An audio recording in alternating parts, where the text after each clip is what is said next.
Yeah, Cat and Got Punk, why don't you just leave? Come on, jeez. Just get out of the U.S. Fucking Viva, I swear to God. Guilty of the same shit we yell at people for all the time. Now, back to that song. I wanted to jam out to this.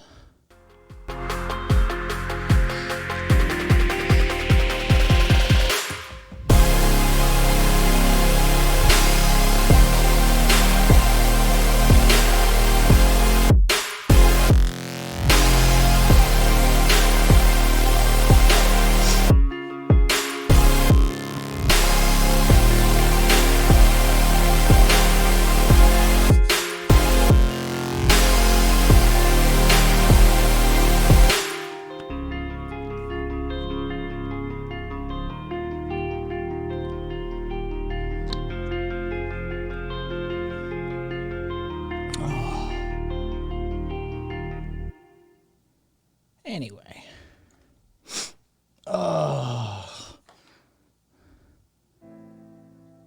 My, I got an ice pack on my hip and fucking sweating my tits off.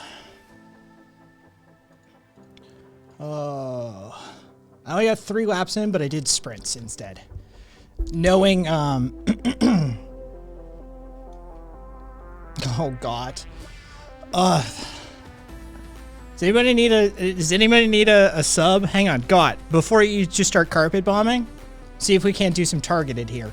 Crix could probably use one. Oh, nope, never mind. Let's see, who got him? Oh, fucking A, Biking Cat got one. God damn it. I hate those carpet bomb subs.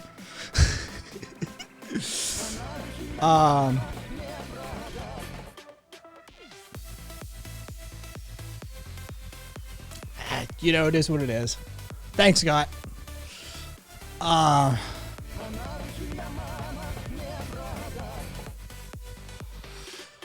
Oy vey. I just want to lift weights. Dude, I just want to lift. Like, that's... My forearms are fucking killing me here with this bullshit. Ugh.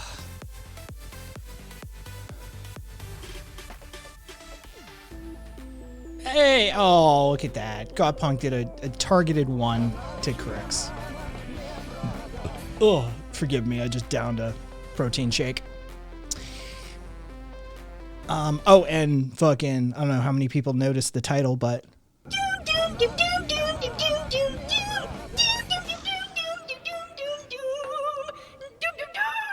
I'm gonna sing the Doom song now. Doomy-Doo-Doom! Thank you, Karina, for the raid. And the host.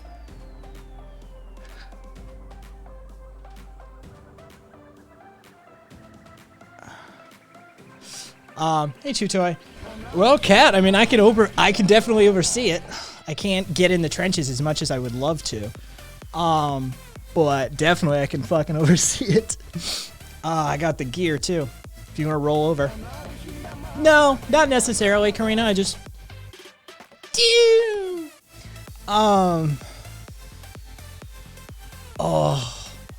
just sort of feeling the physical doom. Sunday. You know what? Fucking, I'll take it easy on my arms the next couple of days, Cat, and we'll see if we can't lift together on Sunday. I'll still have to do a modified and abbreviated sort of shit, but we'll see what we can't do on Sunday.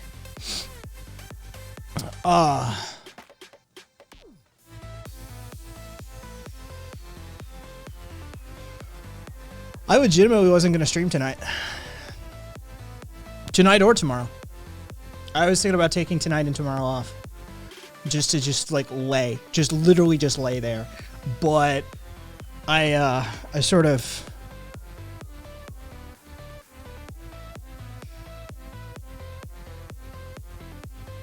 Oh, Cat, you'd be surprised. I mean, I can do...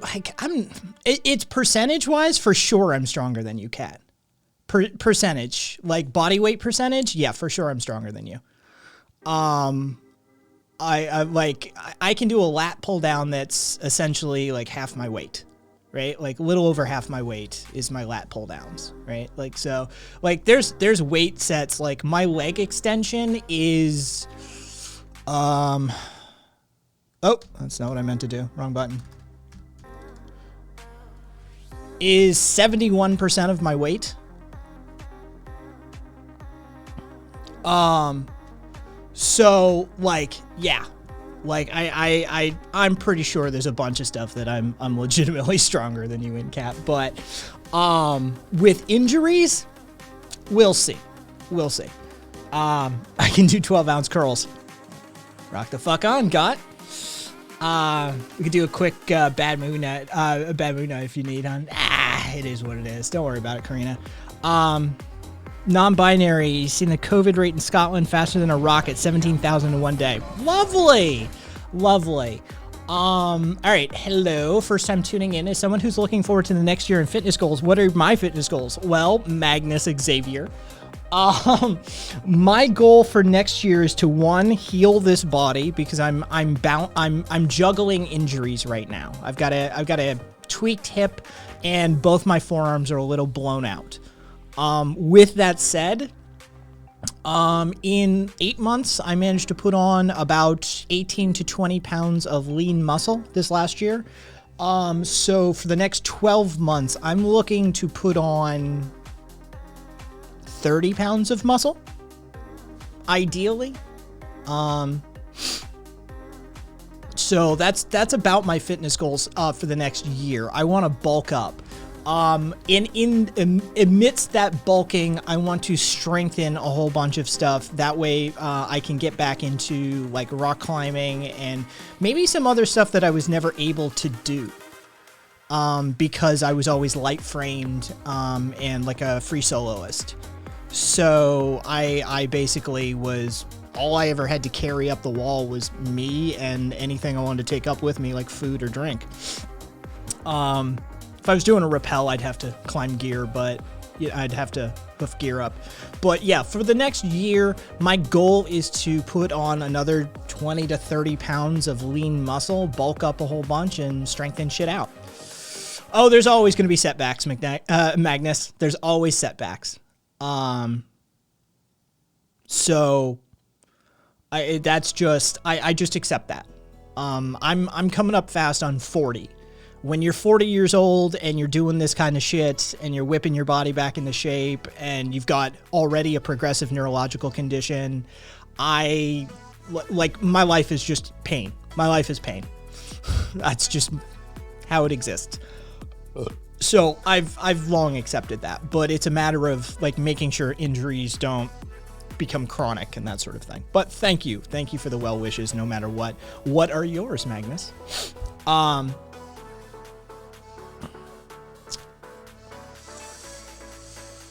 You got raided into Haz's bitch ass tonight. He was in the middle of a freak out about bad empanada. I mean, malding. Ugly this, ugly that. I typed in for the first time ever, beta. Beta! He stood up out of his chair, lost it on me. I was just dying. Just dying. First streamer ban ever. Crix, good job. Fucking good job. I mean, I would never encourage you to troll or disrupt someone else's channel. That would be TOS. And in no way, shape, or form do I condone such behavior. Crix, enjoy your gift sub. Anyway. Thanks, Scott.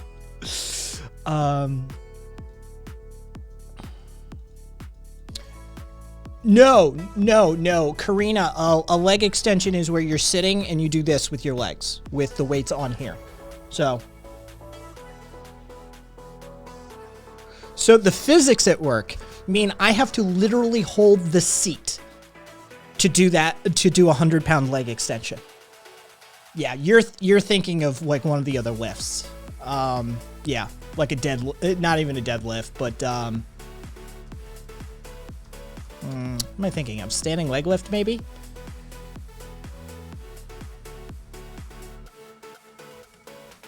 Anyway.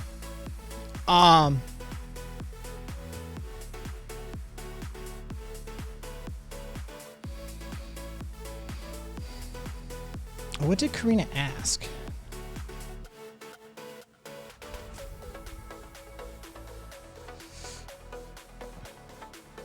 Okay, how much muscle gain to genital?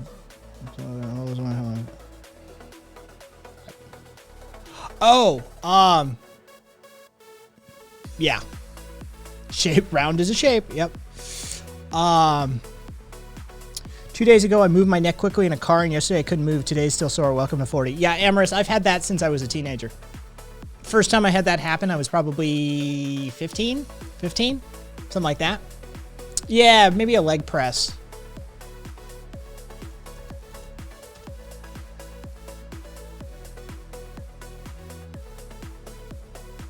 Yeah, loaded leg press. Ah, okay. Yeah, loaded leg press, Cat. Probably be what we're all thinking on that one. Oh, well. You should know better when it comes to fitness, and Cat and I are around. Dude, everybody see that fucking video of Prince Harry versus Prince William? Holy shit. One, all right, look, fuck royals. But, I mean, Harry's kind of hot.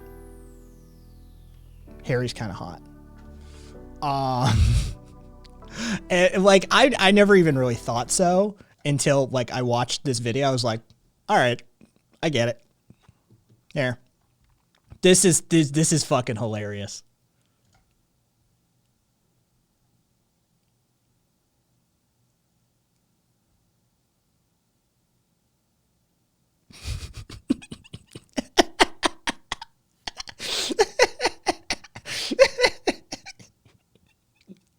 And air and a spare. Fucking Harry's out there just bombing it. Fucking just doing this shit. And fucking there's Prince William with like literally a team surrounding him as he fucking... Oh, Jesus fucking Christ.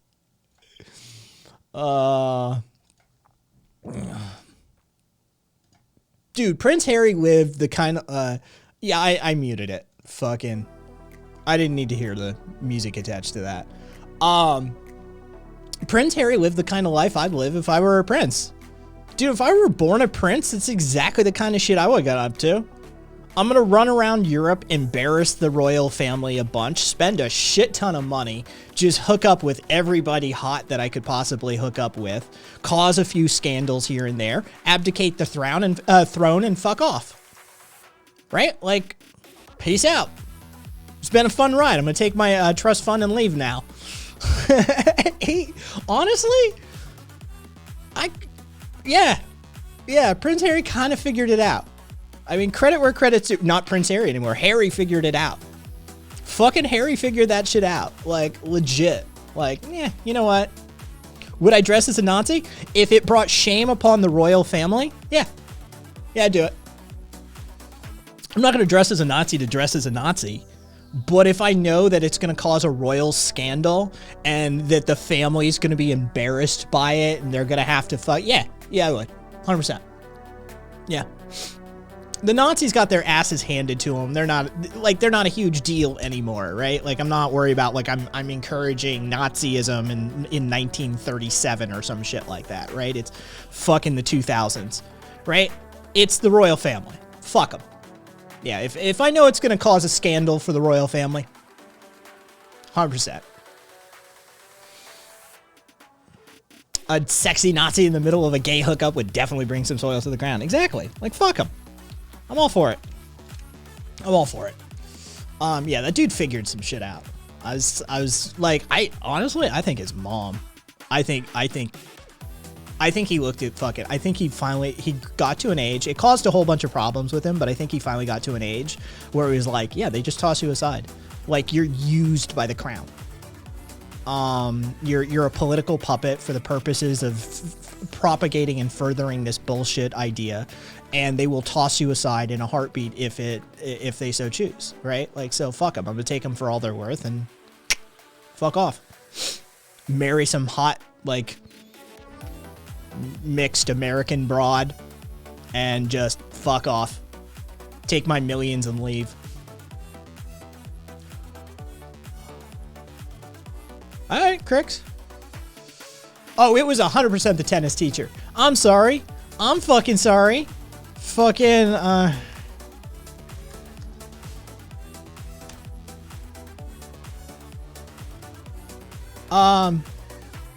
let's see. Hang on.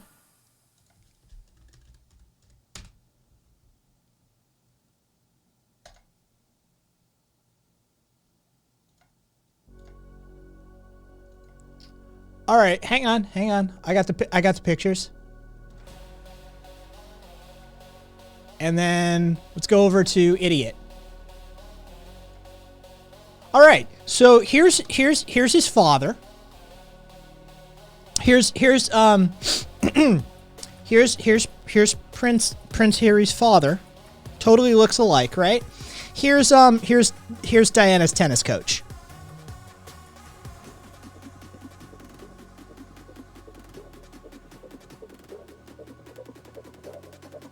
Here's his dad.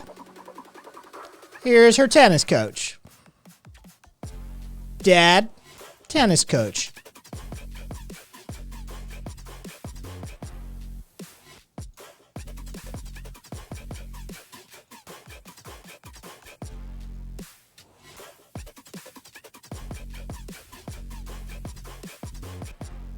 Yeah, totally his dad.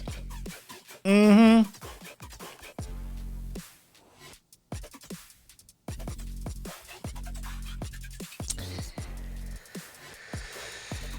I deduce it was the tennis coach in the sauna with the penis.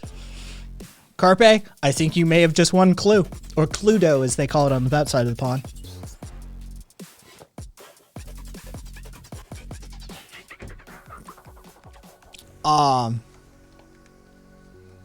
Yep.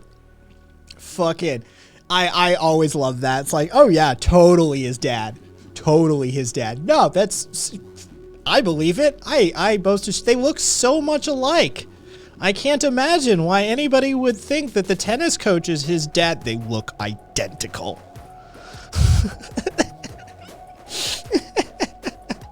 Fucking A. Like, they look identical. I can't even.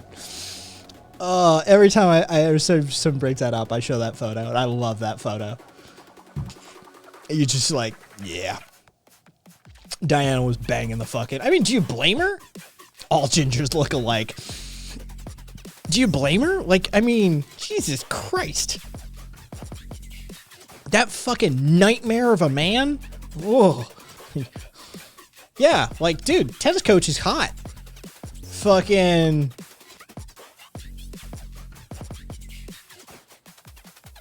That nightmare of a family? I know, right?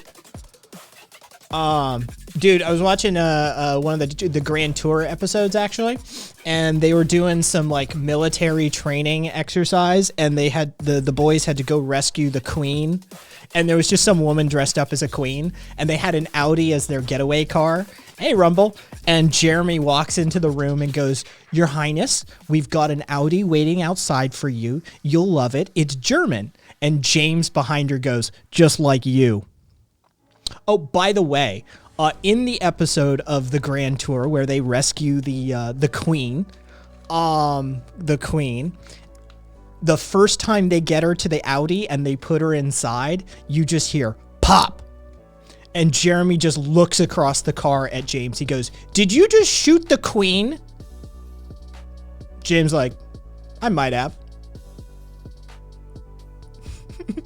James is a Republican. Like, if y'all don't know anything about the politics of the guys involved in Top Gear / the Grand Tour, James is a Republican. He does not approve of the crown. And so, yeah, like, even in jest, even during a scripted episode, he's like, can I shoot the queen? And he does. Yeah, oh yeah, Diana hung out. Dude, Diana hung out with a lot of fucking famous, really, really cool famous people. Yeah. I don't think Charles wanted to marry her either. I mean, he clearly didn't. Was it fucking the horse face? Camilla Bowles or whatever the fuck her name is? I'm sorry. I don't... Look, Harry's hot and he annoyed the royal family. I know who the fuck he is. right? And I know William is the ugly one that started kind of cute, but like went bald and ugly like his actual father. Yeah, like Camilla Parker Bowles, that one. That one. Yes, that's her fucking name. Good monarchs or dead monarchs. Dude, I'm telling you, when Tony Bourdain was talking to Zamir in No Reservations and talking about how he could, you know, he could get down with storming the palace steps and like cutting off a royal's head, and Zamir's just sitting there looking at him, and Tony's like, "What? I could do it." I'm like, "Yeah, I feel it." I think, point of order, I think any good red-blooded American should have it in him to do that. It weirds me out. Like, look, I'm not into the nationalism thing, but if you're like the flag-waving American and you give one shit about a royal family, you're suspect. Like, you're off the list. Like, I like, it should be in your blood as an American to get really, like, get your ire up when you encounter royalty. When an American encounters royalty, our natural instinct should be, fuck that person. Everything about them should end. Everything. The crown, the money, the land, their existence, everything. Yeah, right? Like, yeah, flag-waving Americans are cringe enough. Like, and then they've got, like, the fucking, like, Princess Diana plates on the wall and shit like that. And you're like, what the fuck? Yeah, like, that should just be in your blood as an American. Be like, royalty bad. Royalty bad. The best thing about the monarchy is the possibility of regicide. Look, I didn't say it.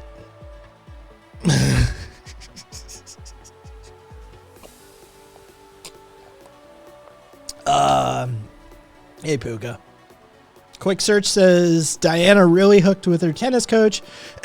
Dude wrote about the affair from 86 to 91. Diana confirmed after divorce. Harry connection is a stretch. They met in 86 and Harry was born in 84.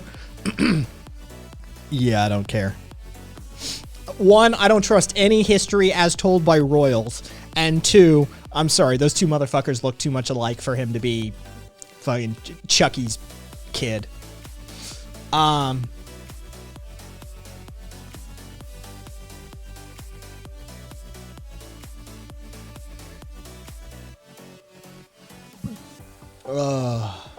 I still love that video. Fucking Harry just banging out the fucking exercises, lifting the stones, free climbing up the rope like a badass that he is, and fucking that just dainty motherfucker that is Prince William. Give me a rope.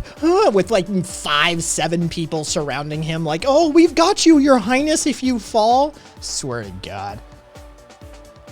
Like, the system literally, like, their system is functionally broken, right? Like, look, monarchy bad, kings bad, the system shouldn't exist. But if you were going to have one of these people in charge of some shit, who do you want? The foppish, dainty motherfucker who can't walk along a fucking log without losing his goddamn mind and without like 8 staff surrounding him to like break his fall with their bodies if necessary? Or you want the fucking dude that can, like, who doesn't give a fuck about your opinion and can free climb a rope up under his own weight and lift heavy stones and like understands what it is to put effort and work into something? Oh, I don't know. Let's give it to the foppish motherfucker with the bad hairline. That makes sense. Yeah, nothing wrong with royalty there.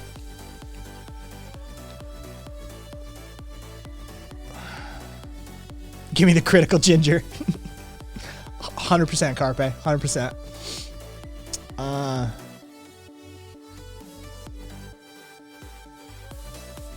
William has the more pure line. Oh, yeah, he does. Dude, he's looking rough. He's looking rough. He started life looking cute, right? Like, he was a good-looking kid. Now, all right, yeah. Here we go. This is perfect. This is fucking perfect. All right? This is how William started life. Right? when I was coming up, we're near the same age enough, right? William was fucking hot. He was a good looking dude. Here's William now.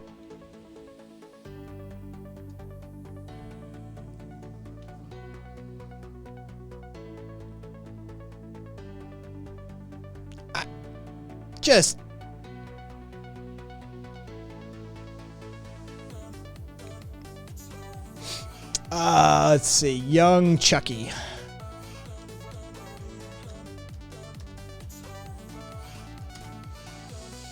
Oh no, young Prince Charles was fucking goofy looking. I'm sorry.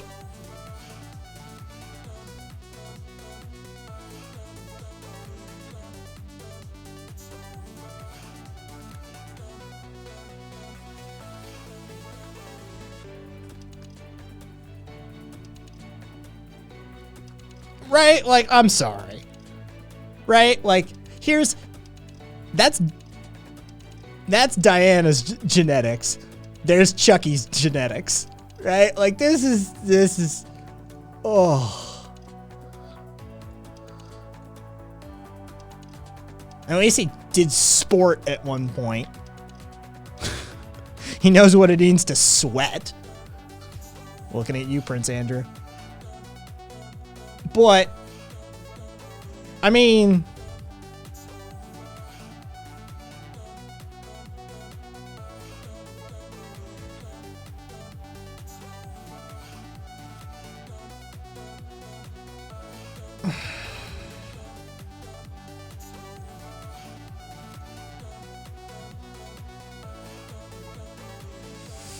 yeah, when he loved Camilla first.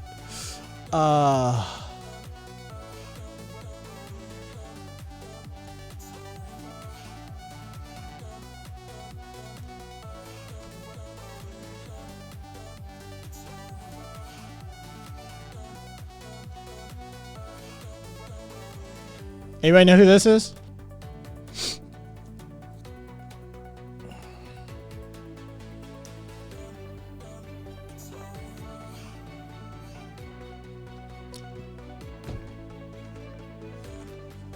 Attaboy, Carpe!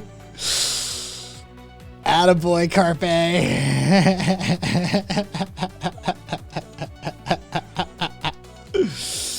Yep, that's the kid fucker. That's the kid fucker who can't sweat.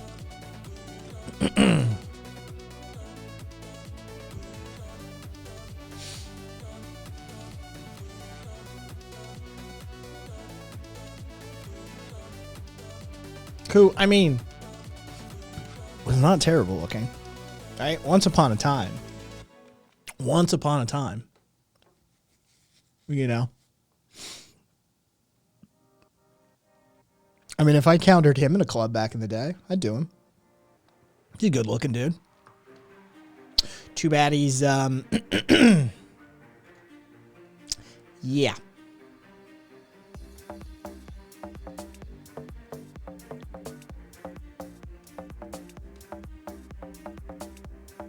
I mean, most royals look like the villain from an 80s ski movie, because basically most 80s ski movie villains were based off of like some level of aristocracy or high class individual.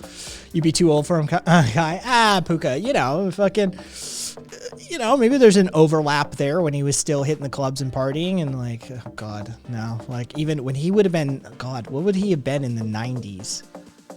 50? Yeah, there was no point. Dude, they're all fucking German, Viva. That whole family is German.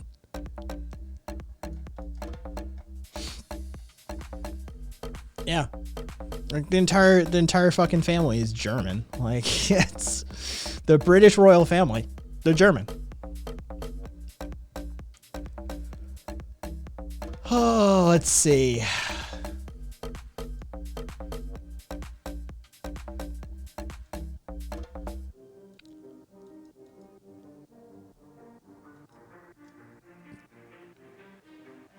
So the UK colonizing everything is Germany's fault too? I mean, look. If we start talking about European royalty,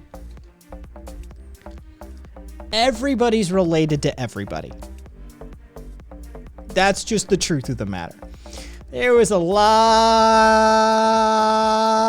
of interbreeding. There's a lot of cousin fucking going on. So basically, if you're European royalty, you're related. You're related.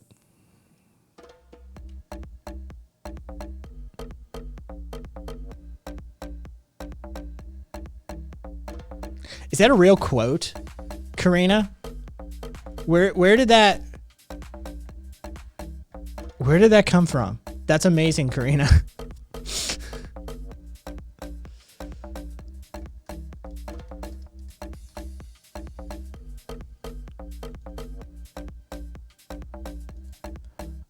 Chuchoy, the banjo plunking American flag waving hick have family trees like a cargo net, and so do European royals, and that's why they like each other so much. All right, Chuchoy, it's a theory. I can dig it. Karina, the idea of men loving men sickens the prince to his core. He then waved us goodbye before driving a school bus labeled Kensington School for Holy Boys.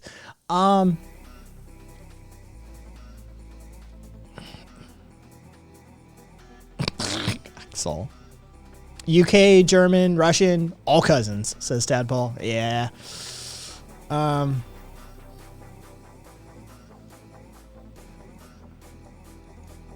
Okay. Holy boys, more like it. Let's see. Oh, did y'all see fucking China's parliament has like 100 billionaires in it now? And that's just billionaires. That's not even including like 100 millionaires, right? Like the number shoots up even higher. But yeah, China's parliament has like approximately 100 billionaires in it. Totally communist.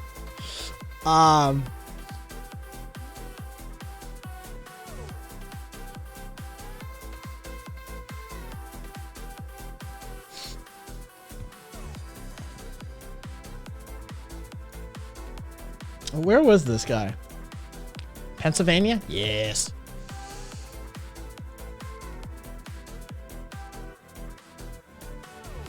Ah, good on you. Good on you, Karina. What was that email? Oh, nom. All right. Oh. So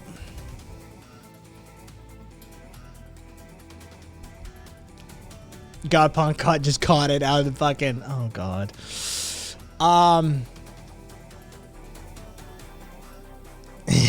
Nice sunrise.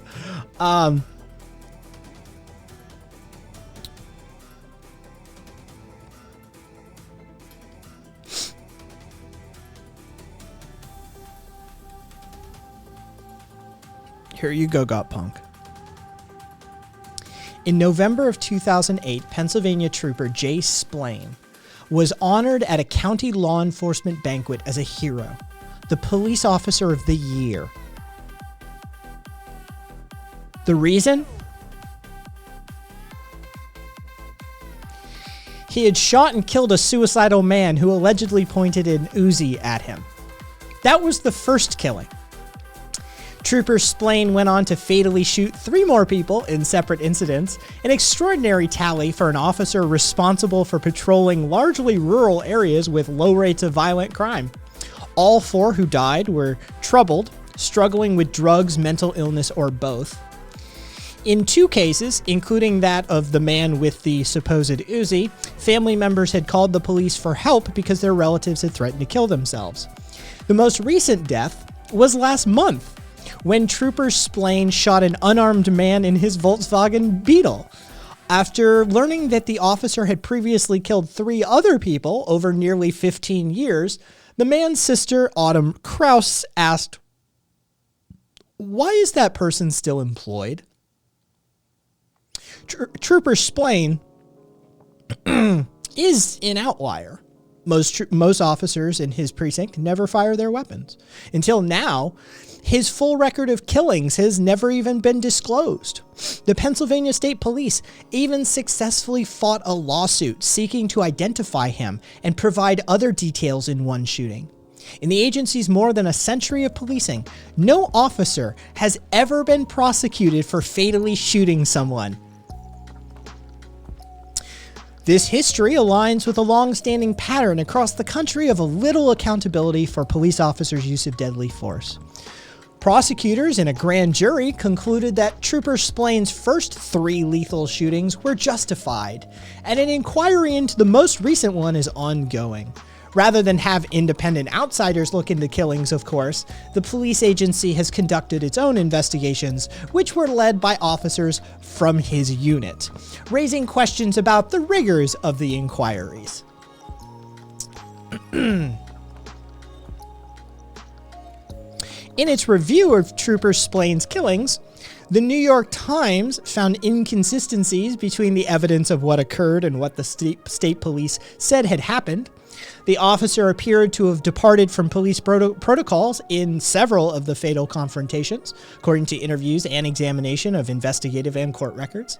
In 3 of the encounters, the people were in vehicles. The troopers shot 2 unarmed drivers because they were allegedly using their vehicles as weapons, a frequent rationale. The Times found in an earlier investigation that uncovered hundreds of seemingly avoidable killings by the police, often with impunity. Many large departments ban shooting at moving vehicles because it's dangerous, ineffective, and unnecessary. Trooper Splain, who's on desk duty until pending inquiry is completed, would not return calls or reply to a letter seeking comment. The other troopers involved in the shootings who led the investigations declined to comment or did not respond to messages as well. David Kennedy, the president of the State Troopers Union, responded to Trooper Splain's behalf to written questions, saying that he had acted with courage and was forced to make split-second decisions no one hopes they would ever have to make. Corporal Brent Miller, a spokesman for the Pennsylvania State Police, said, "We're confident we have the resources to investigate such incidents thoroughly and objectively." He referred questions on the killings, further questions on the killings, to district attorneys.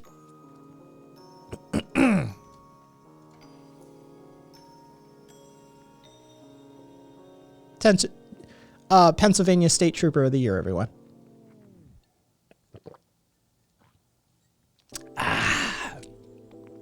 Anyway, let me scroll back a ways.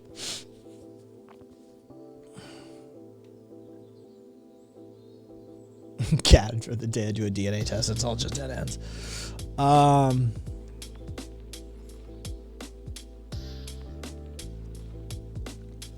That's right. Buddhist and punk are in the same state. Oh,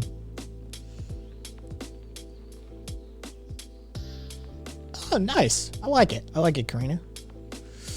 Outlier. Lol. Let's see.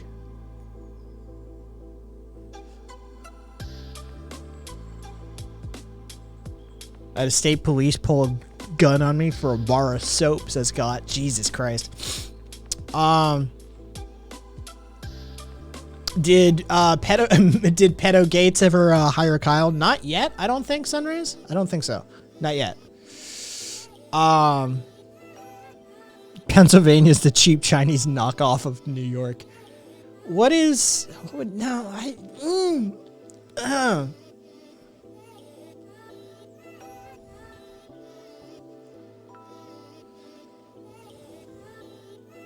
Ray the Gay Away. I'm going to say Pennsylvania is an upmarket West Virginia. I don't think they're a cheap Chinese knockoff of New York. I think they're an upmarket version of West Virginia.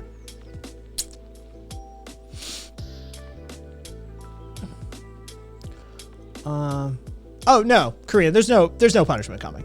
There's no punishment coming. Sunrays. So as usual, cop union splains away the murders committed by Trooper Splain. So much splaining going on. Yes, GL. At least somebody made the joke.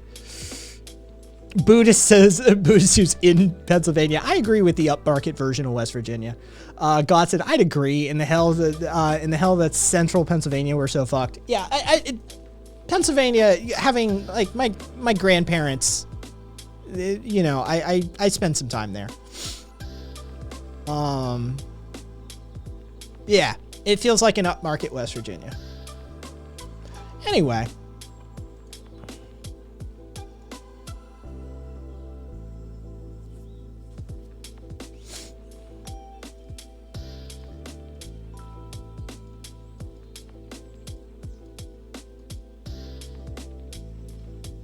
I spent time in and around, and Buddhist knows this, God doesn't, but Buddhist and I have talked. I spent time in and around Allentown. So that's where my experience stems outward from. I've spent some time in and around like Bethlehem. And yes, for those of you who don't know, there's a Bethlehem in Pennsylvania, Bethlehem Steel. Yeah, but Allentown was where we were centered. And so I would circle out from there.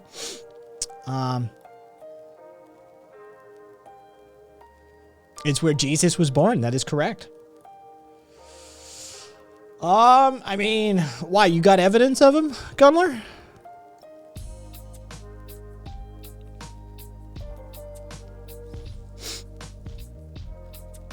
Oh, did everybody see that fucking Elon Musk tweet? I swear to God. Can we just... Oh, you're near Williamsport. Okay. Everybody say, can we just... what do we have to do to get rid of this guy?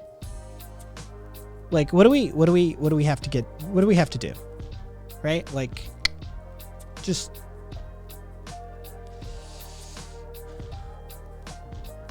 A resolution.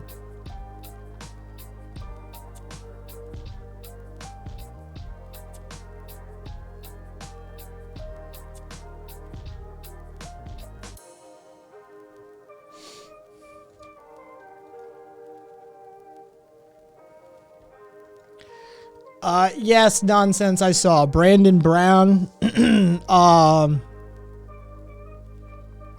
is now being sponsored by Let's Go Brandon Coin. If for those of you who don't know, Brandon Brown is the original. He was the driver who was driving the car when they were chanting fuck Biden or whatever, and you know, the center of the original like Let's Go Brandon controversy. That's Brandon Brown.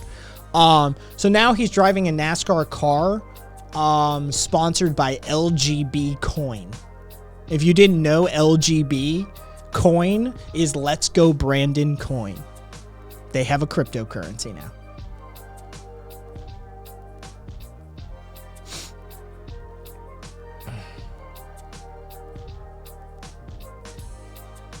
No, they didn't, a resolution. No, they didn't.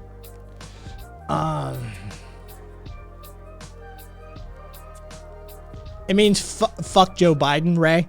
That's what it means. It means fuck Joe Biden.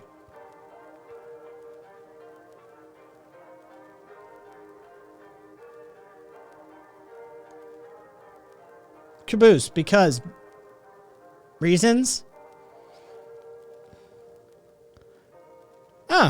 Duly noted.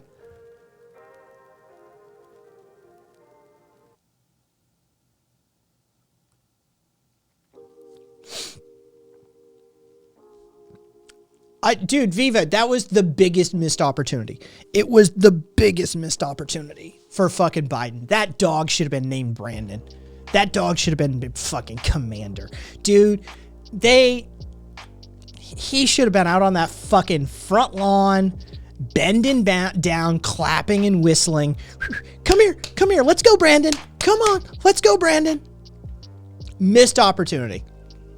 Fucking schmuck.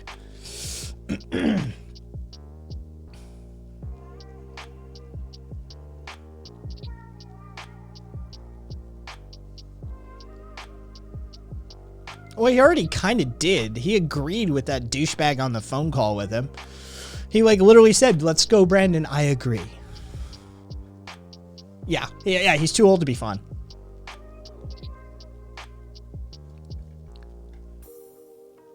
Yeah, he's just way too old to be fun. Oh, is that fucking really? All right. Fuck it. Do that.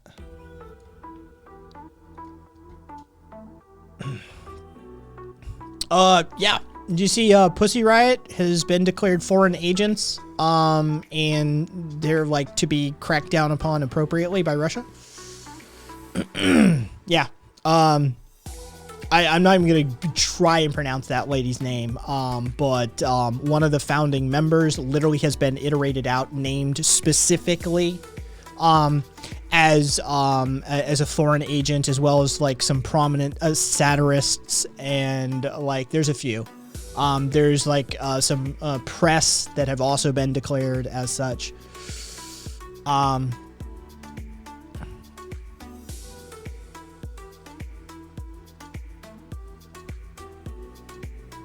mean, if you don't know who Pussy Riot is,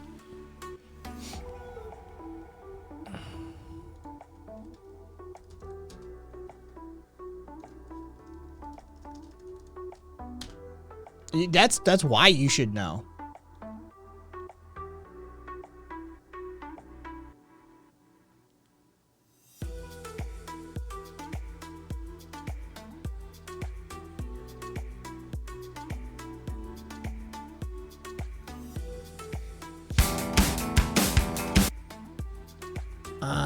Let's see, videos. Those all videos. Hey, you know what's really super useful, YouTube, is sorting features. Like, you know, when things were uploaded, the most popular videos that were uploaded. Super fucking useful. So long and short, Sunrays, they started as sort of a punk band, a female feminist punk band / political activist organization.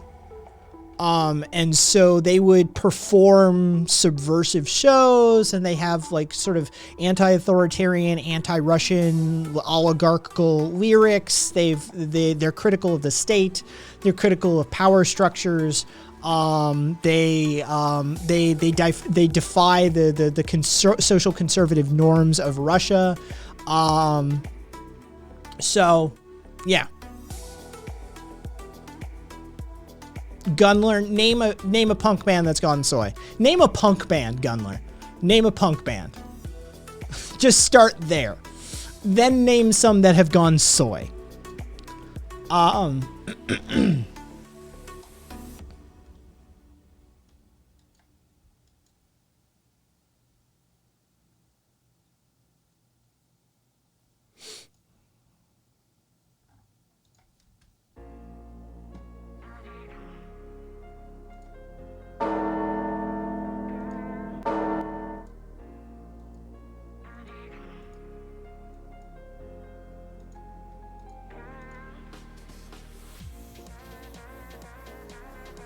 Yeah, Sunrise, it's worth it just knowing who they are.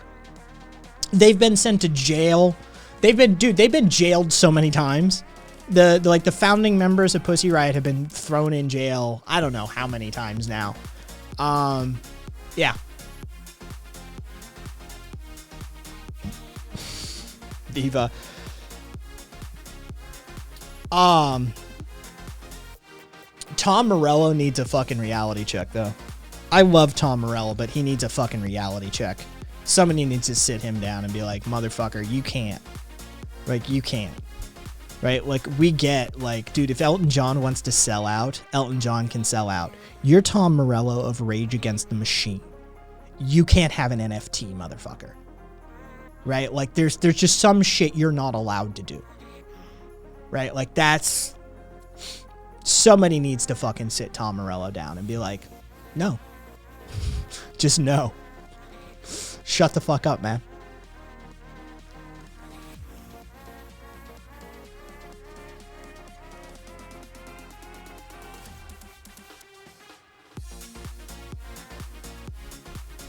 You think Johnny Rotten, by the way, John Lydon or Lydon, that's Johnny Rotten. For those of you who don't know who the fuck Gunler is talking about, if you think Johnny Rotten is the last punk, then you're a fucking schmuck.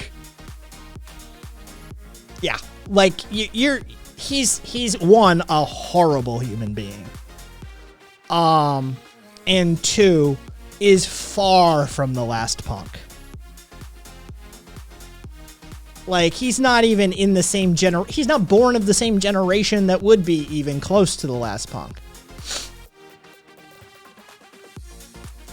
Yeah. Like, holy shit, man.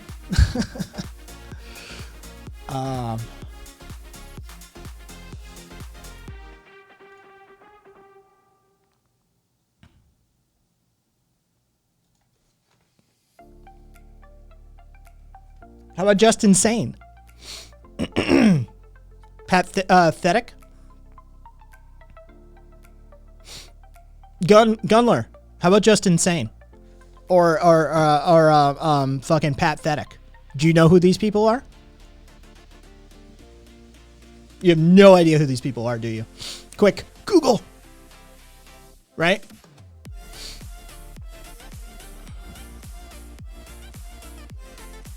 Because why not, Zippy?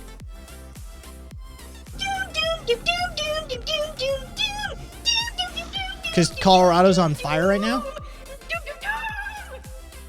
You don't even know who... Yeah, you don't know who the fuck we're talking about. You have no experience in punk, do you? When's the last time you went to a punk show, Gunler? How many punk shows you been to in your life?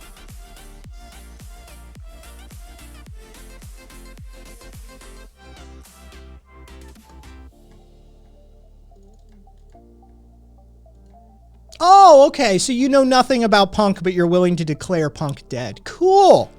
Cool.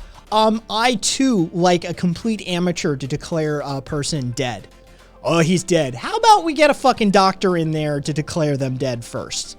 I don't need the fucking, like, fry cook from McDonald's telling me that, like, my loved one has died of cardiac arrest. How about an actual cardiologist up in this bitch, right? Oh, I don't really listen to punk or know anything about the punk movement or punk music, but punk is dead.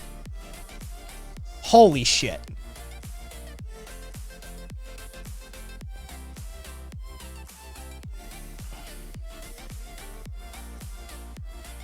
Buffet, you can do it yourself. Just exclamation Discord.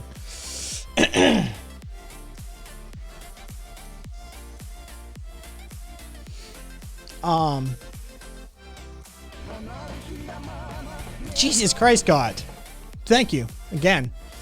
Yeah. I love people who, like, I don't even fucking Carpe. I don't know, punk is making a comeback. Punk never went anywhere. You just need to know where to look. Yeah, it's, you just gotta pay attention to the punk scene. That's all. For a while, it went like indie folk. That's where you found them. A lot of the fucking punk writers, some of the best punk writers, anti-authoritarian punk writers, went punk folk. For like the early 2000s into like the mid 2010s, something like that. Yeah, that's where a bunch of them went. It was interesting. A bunch of them went acoustic. I was there for it too. I was fascinated by that. Again, you still haven't pointed out how it's soy. Please explain to me how, like, Anti-Flag is soy. They're still active?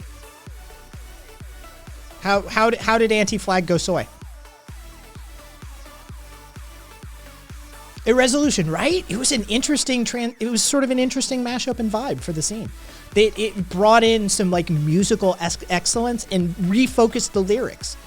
That was one of the fascinating aspects of like the folk punk sort of mashup movement. Was this sort of like refocusing on the lyrical content, which for me was always the whole point of punk. Was, you know, yeah, we can play our instruments badly. I can scream into the mic. I don't necessarily need to sing properly or well, but it's about the earnestness of the lyrics. It's about the intent of my words, that sort of thing. The sort of folk punk era of that sort of 2005 to 2015, let's just round some numbers, refocused on the content of the lyrics. And I was there for it. It was fascinating.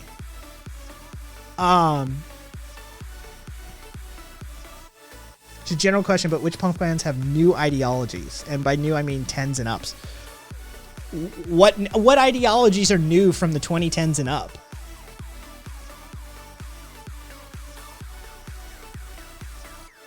I'm gonna go buy and sow some soybeans to make my own soy sauce. Says Sunrise.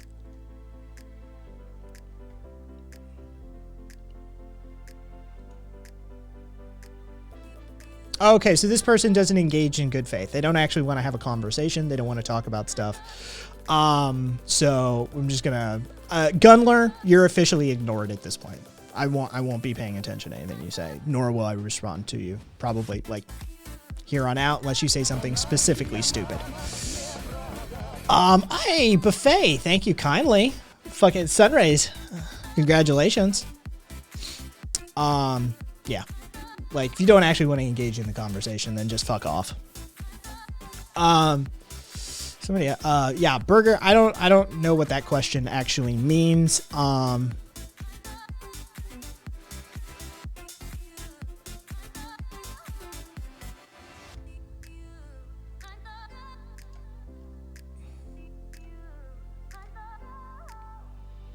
Oh, I don't have a Spotify account, and they won't let me just play it. So, sorry, Karina. I contributed some violin to a folk punk band. Lyrics were instructions on making it. Resolution.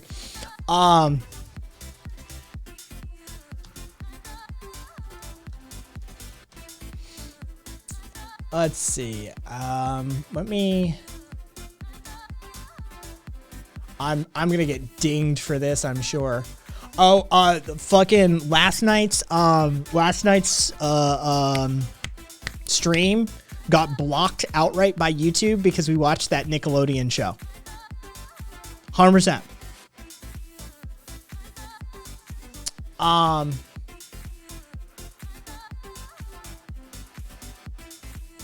right.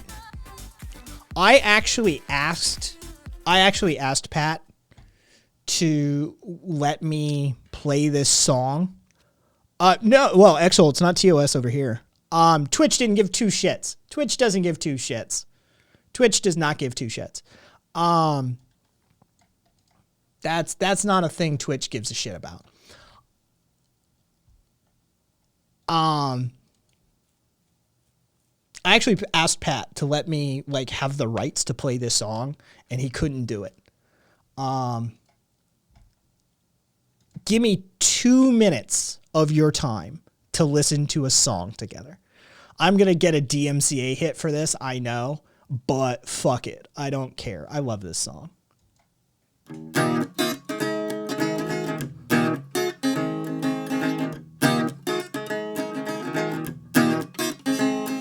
I swear that someday I'll tell you without lying, I was born to quit smoking, I was born to quit dying. On that day, not doing heroin will be easy as pissing. On that day, I'll stop talking so much shit about the government, 'cause urine speaks louder than words on a politician or on a prison warden. Urine speaks louder than words.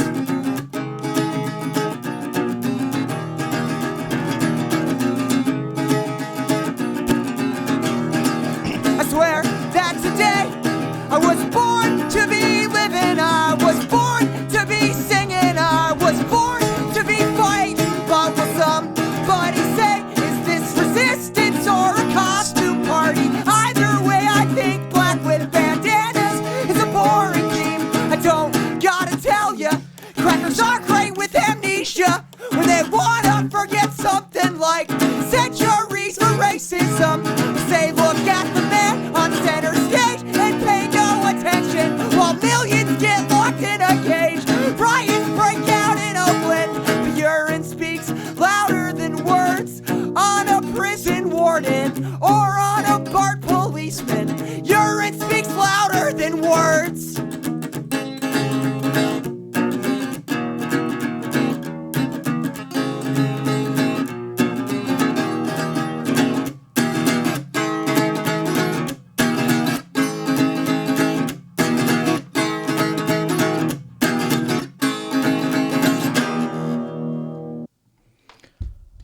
Oh, Pat the Bunny.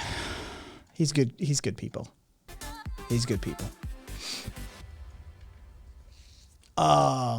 Yes.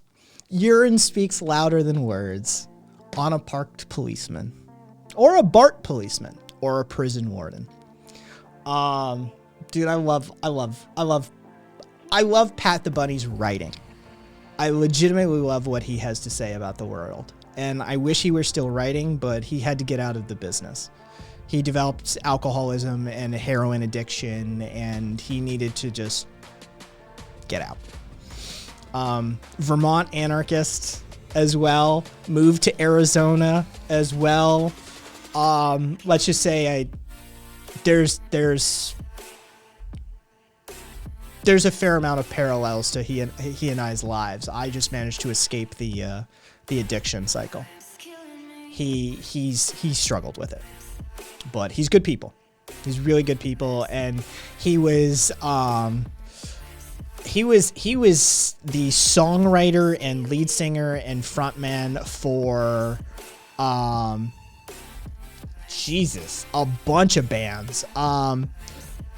Let's see. It would be Johnny Hobo and the Freight Trains, Wingnut Dishwasher Union. There's something else in there. He did some Pat the Bunny solo work. God,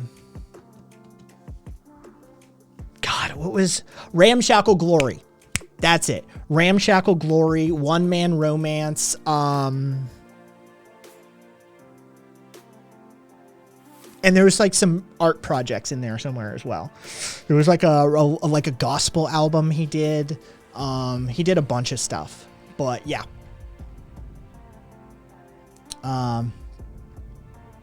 So yeah, he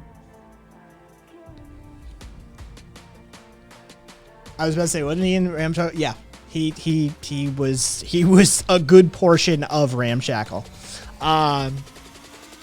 It was after he moved to Arizona after he graduated. I'm sorry. Yeah. After he got done with rehab, in Arizona, he formed, Ramshackle Glory. Yeah. That's when they did like a couple of albums and a couple of tours, and then broke up mid 2010s, something like that. Yeah. Honestly, there's a whole bunch of punk from like 2005 to about 2016, 2017 that Pat the Bunny had influence on, and you just didn't know it. He was super influential in like punk anarchist circles as far as like the musical development of the community. Yeah. Born and grew up in Brattleboro, I believe. No, I have never listened to 15. I don't believe.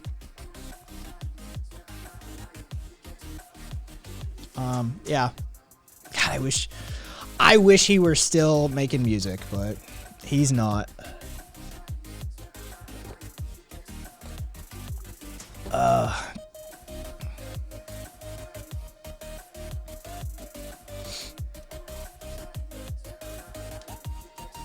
Yeah, resolution. It's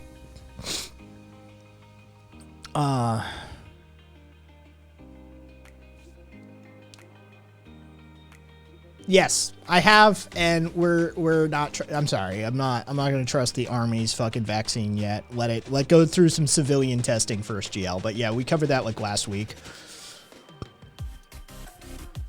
Ugh.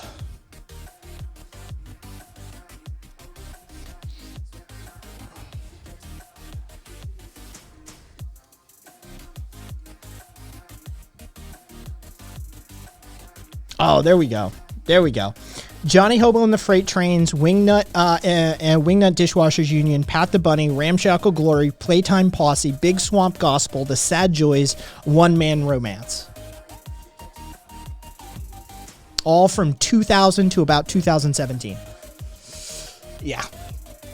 Dude, Patrick was hugely influential within certain scenes. Let's just put it that way. Also, a huge proponent of like anarchistic DIY sort of stuff. Coming from Vermont, Coming from Vermont, he's big in that sort of like, you know, you can just build that yourself sort of scene.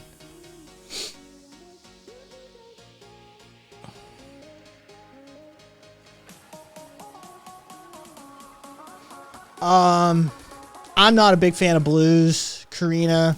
Western is very hit and miss for me. Folk is solid. I like folk.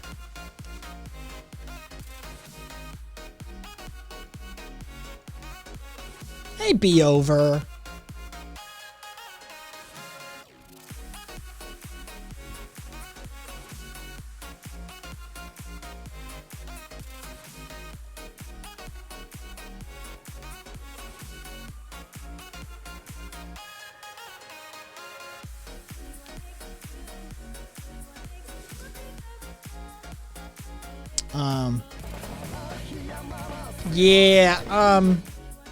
We're pro-vaccine in this part, Gunna. We just don't trust the military-industrial complex. So, bye, punk anarchist. Sorry, I didn't see your fucking follow 7 minutes ago. Thank you. Right? Like, that's... Yeah. Get your fucking vaccine, dummy. Just take the fucking vaccine. Bill Gates is already tracking you with your cell phone. Get over yourself.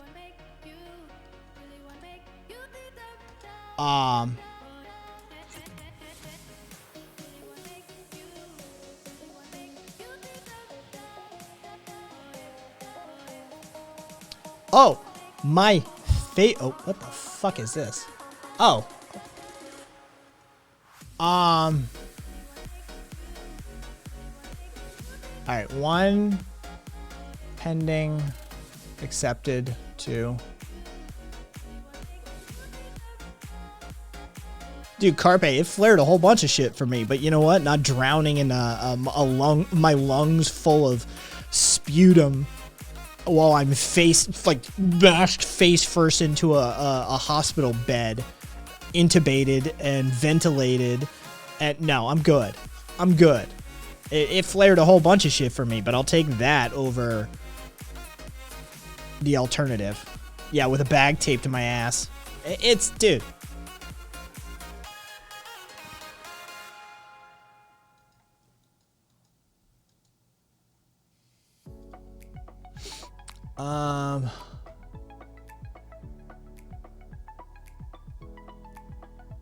Oh, Jesus Christ. I'm sorry, Be Over. Oh, wow. He had a look. He had a hell of a look. I'm sorry about that, Be Over, though. That sucks.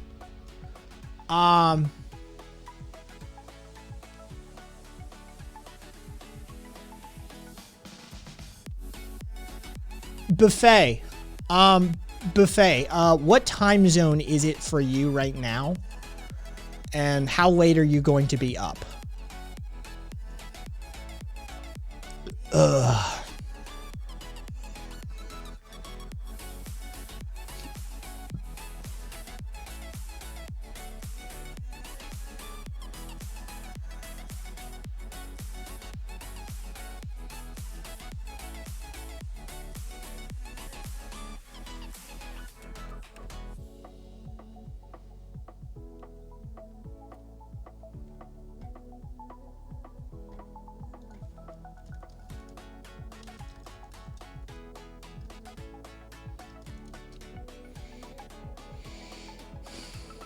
Carpe, they are. Dude, that is the craziest shit. Is like legitimately they are shifting demographics by killing themselves. I mean, we all joked about it at the beginning of the pandemic when this shit started being that way. We all joked about it, but holy shit, like they're actually following through. They're actually killing themselves in appreciable numbers. That is wild to witness, Irresolution. Like, they're legitimately killing themselves in appreciable numbers now. Like, this isn't a statistical anomaly. Like, the mitigation efforts have started to take effect in the areas where the mitigation efforts are being practiced. And the areas where it's not, you see the spikes. And so, like, you are seeing some deep red territory, some deep, like, country haulers up in the fucking hauler territory that, dude, They're getting ravaged. Yeah, when Trump told him to get fucking vaccinated, and fucking boo! Fucking Trump, shut the fuck up. You're making us look bad.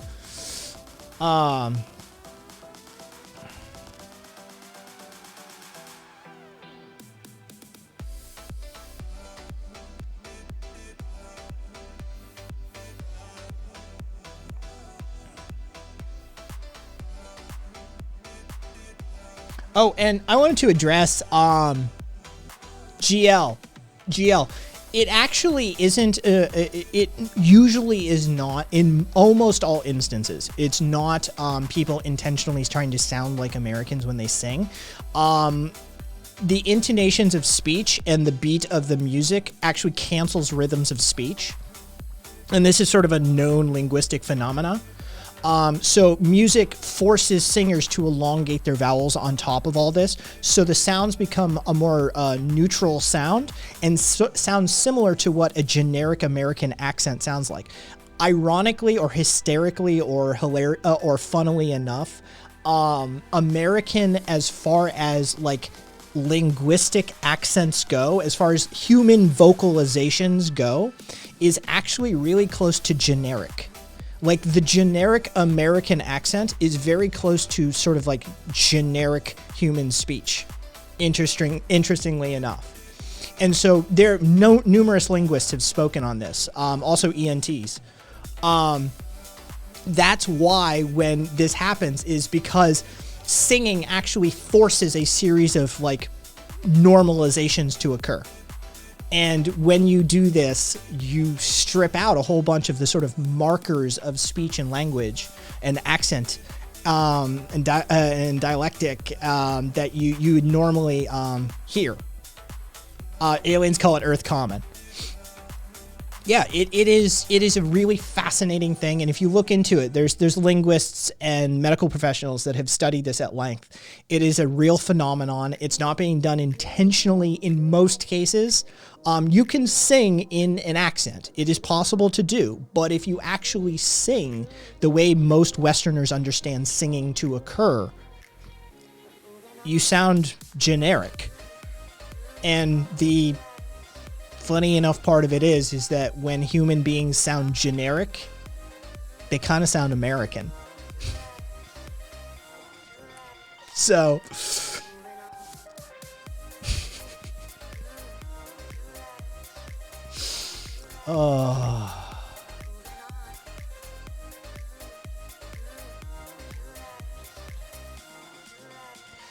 oh yeah, Zippy, it's a whole thing.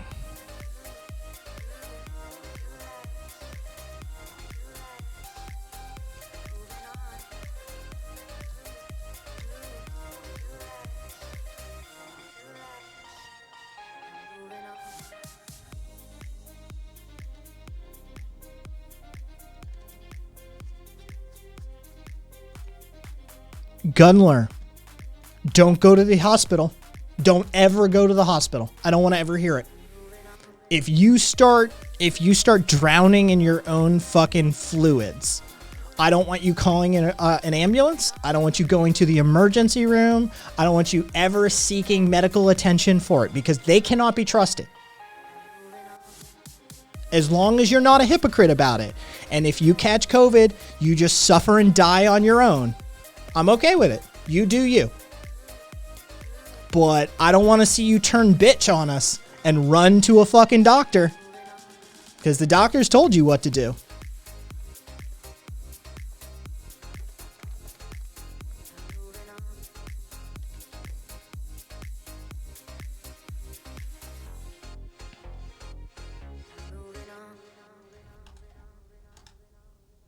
Yep, you breached the social contract and followed all the way through.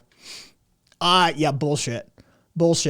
Gunner, I grew up in hospitals. I grew up in around emergency rooms and recovery rooms and operating rooms because my mom was a senior nurse for them. She organized and managed them.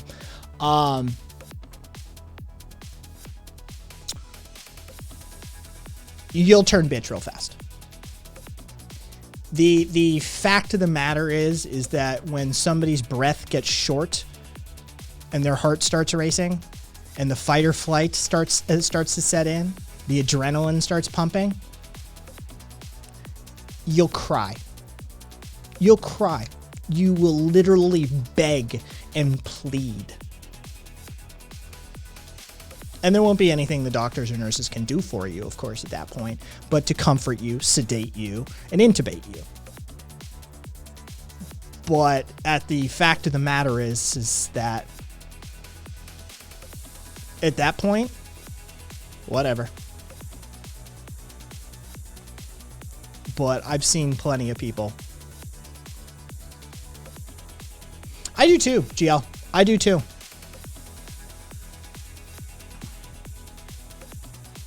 Oh, you guys want a fucking story? Here's a story. Here's from nursing/Herman Cain Awards.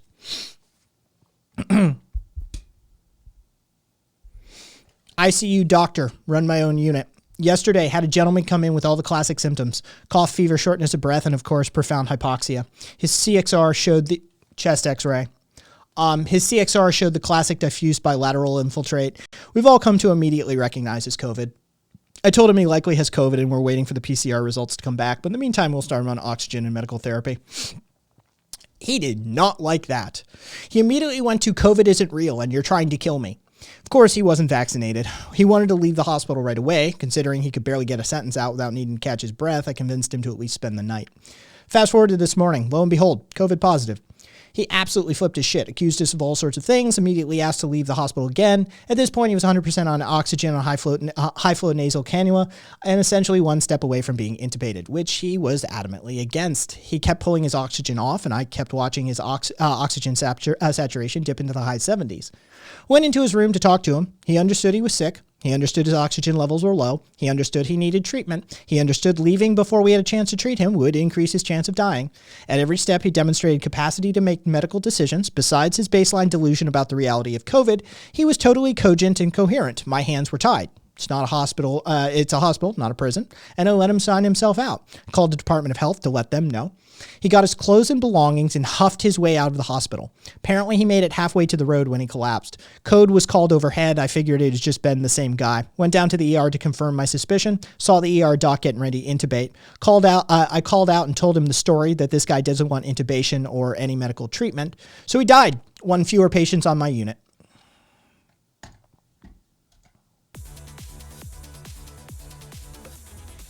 Fuck him. Yeah, like, fuck him. Like I said, I come from a medical household. Like, that's, dude, basic triage. Yeah, zero shits were given. Like, this motherfucker's, I mean, he's delusional, but, like, he's cogent, he's coherent, he's able to understand the ramifications of his actions. Sign him out. Get him the fuck out of there. He's taking up hospital resources. Get him the fuck out. Oh, irresolution? You have no idea. So my mom's still in industry. So like she'll have like nurses, like she'll have luncheons with her, like her nurses and stuff like that, right? Dude, they're so, I have never seen this sort of like language and behavior and actions on the part of the nursing staff in my entire life. I grew up around nurses. I grew up going to nurses' parties and cookouts and Filipino cookouts because the Filipinos are a ton. Like, I've never seen this before. I've never seen this before. They are burned out on a level that I've never seen. The only thing that I can comprehend is that, like, military, right? Like, during wartime is this sort of mentality that has occurred, like definite PTSD trauma sort of situation. And Sunrays is accurate in that sort of assessment. Most of the nurses are of the mind now that like, they're just like, fuck them. Yeah. Like we tried every day. We tried. Somebody had a photo of, the chart, the whiteboard chart for the patient, and the patient coded and died, and the family wrote all over the chart. Fuck you, bitch nurses! You fucking murderers! You killed my father! You all deserve to die. You're in on this deep state fucking. Oh yeah, they like literally filled the whiteboard, the chart for the patient in the room with just like horrible, horrible things for the nursing staff. So, yeah. Like, the medical personnel in this country are going to have a generational trauma. Super normal, healthy behavior. Yeah, I know, right? They're going to have generational trauma because of this. They already do. I mean, you can see it. They're burned out beyond belief.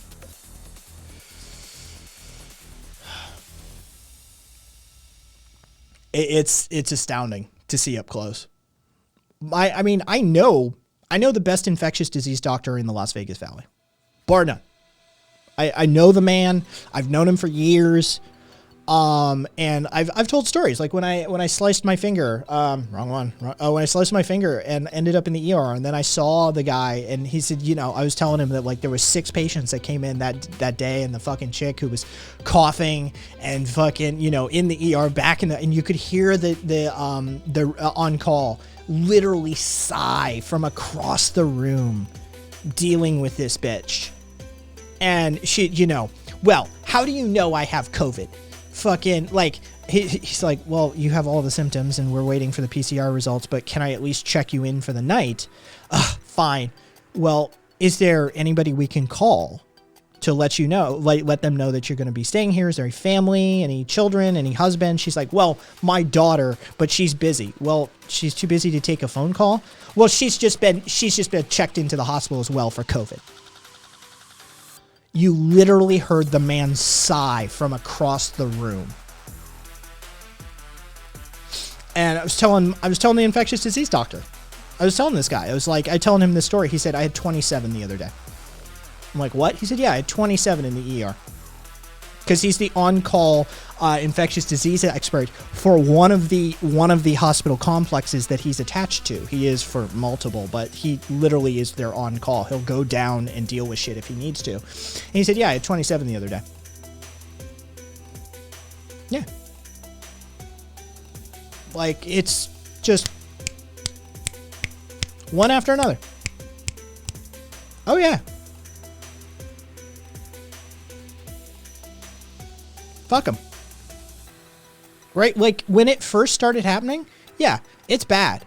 It's bad. It's scary. Now we know. Watch it. We know the metrics. We know the metrics surrounding it. We know the causal ramifications. We know what to do to protect ourselves to the best of our ability at this time. If you don't take any of these precautions, then fuck you. I don't care. I don't care. And not only do I not care, I think social ostracization should be the option. I think anybody who is not vaccinated and refuses to wear a mask and refuses to wash their hands and refuses to like blah, blah, blah, blah, blah, right? Like, I think we should just exclude you from society. I don't think it should be done at a governmental level. I think that just the rest of us should absolutely refuse to engage with anybody like that. Just 100%. You're out. Society just refuses to engage with you. We don't need a typhoid Mary. Go fuck off. Yeah, exactly. Shun them. Society, the individual and the society both have the right to defend themselves. We went from 1,100 ICU beds in 2020 to 870 today just because of fewer hospital staff that quit during the pandemic. Yep. And that's Switzerland, for fuck's sake.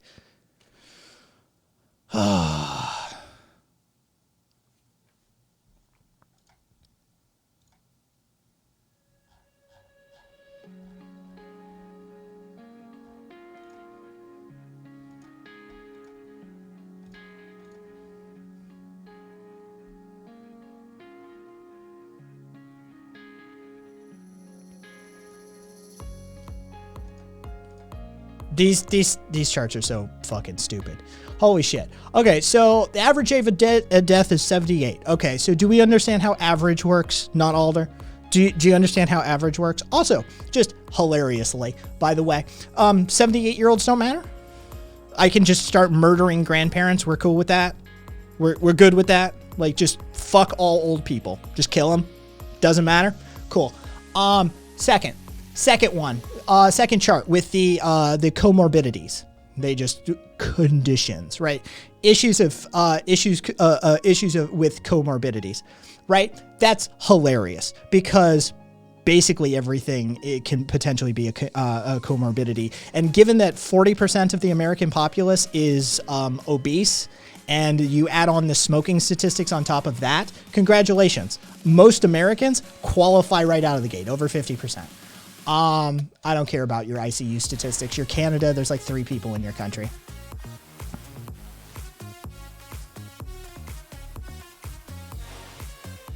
Let's see. Oh, again, an age and gender distribution of COVID. Congratulations, with just fucking ageism. Cool. All right. Well, that was a complete waste of my time.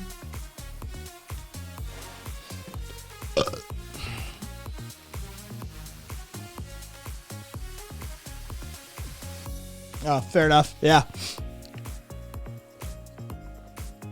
Wow, that was brilliant. That definitely convinced me to change my mind.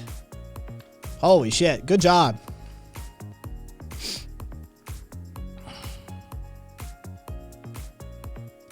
Aw, poor Pookie. Facts versus feelings. No. We're also having mass quitting here in Canada. Want this chud fool you? Oh, yeah.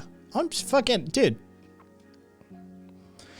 You sound like one of the most experienced, dedicated virologists and immune experts that our country has ever produced.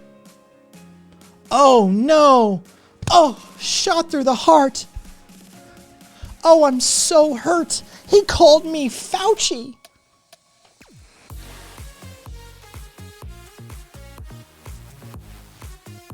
Like...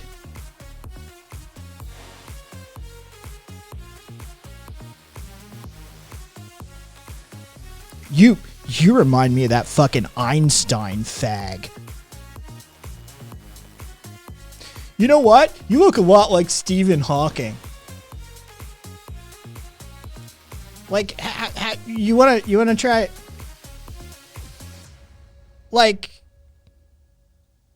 you wanna actually try to insult me? Like, Jesus Christ, dude, you're comparing me to, like, people that are literally at the top of their game in the world.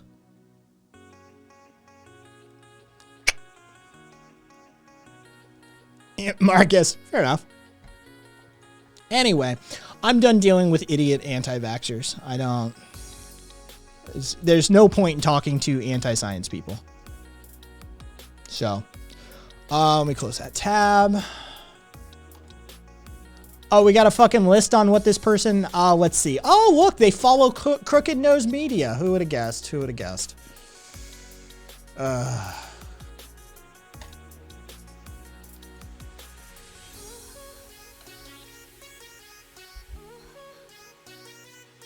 mean, wasn't he had some issues to start with, so. Also, I'm not a right-winger. So, everybody I listed there, they're a little lefty. I know, right? Zippy? Who would have guessed?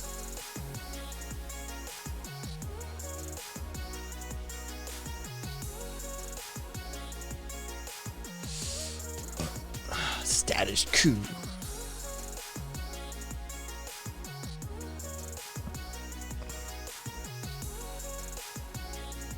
Oh, Zippy, dude, yeah, the 54% alone is, like, just ruining my life.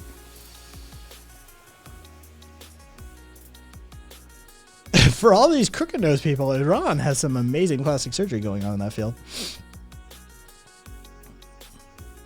He actually, you actually did Sunrays. One of the old episodes of Dirty Jobs was a pillow maker. It was a woman who ran a defeathering and processing center for game bird in one of some rural hunting area. And then on the side, her side gig, she'd keep the feathers and she'd make pillows. One of the episodes of the old Dirty Jobs was actually about a pillow maker. Well, Yeah, well. So.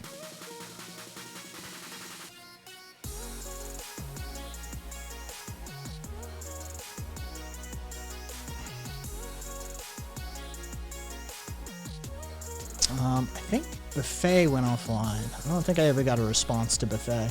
From Buffet.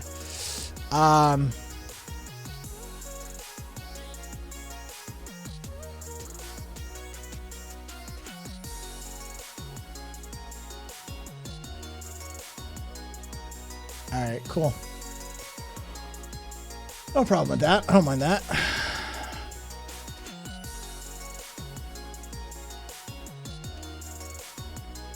Anyway.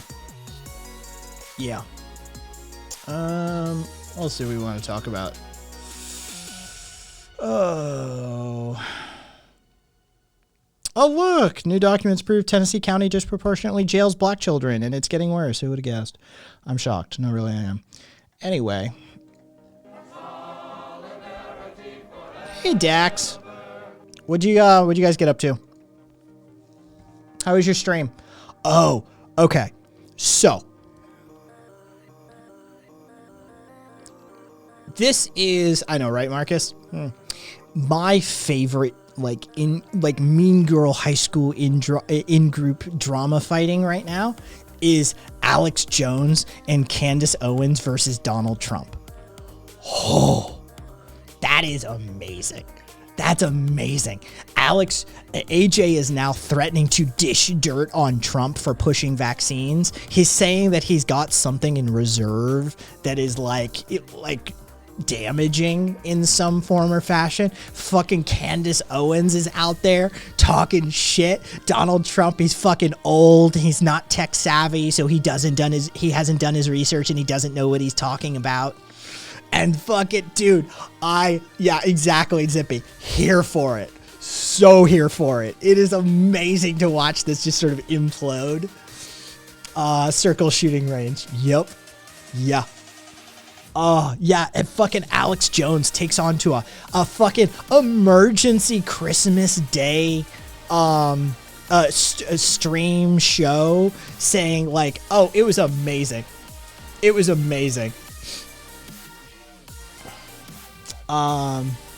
My family are the kind of right-wingers that say COVID isn't as bad as the flu and how it's overcounted and shit. Article came out in our state about how it's undercounted and how one major county coroner doesn't do COVID tests and put it down as natural causes. Yeah, and that won't, dude, GL, that won't penetrate.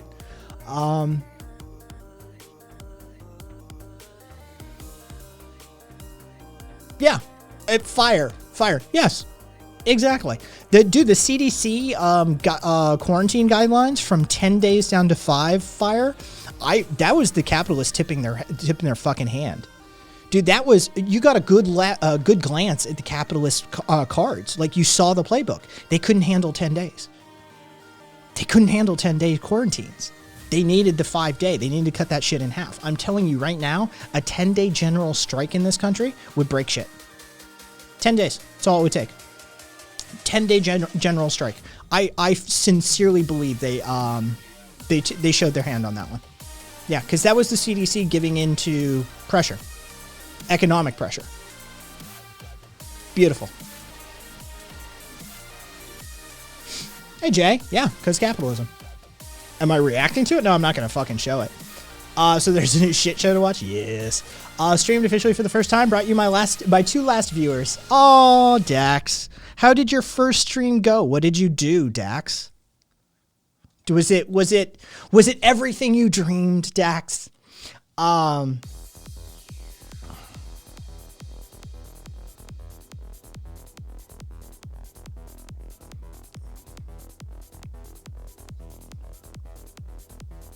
Democracy 4 and speed ran to socialism.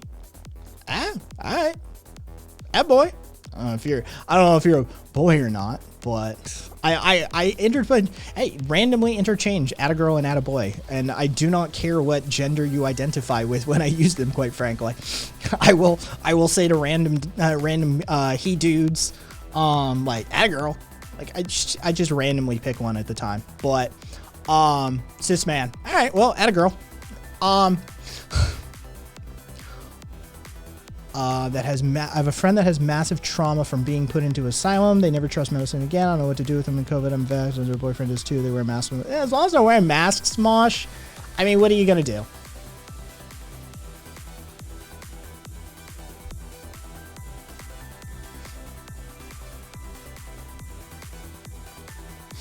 It was fun. Had some Has viewers come be nasty.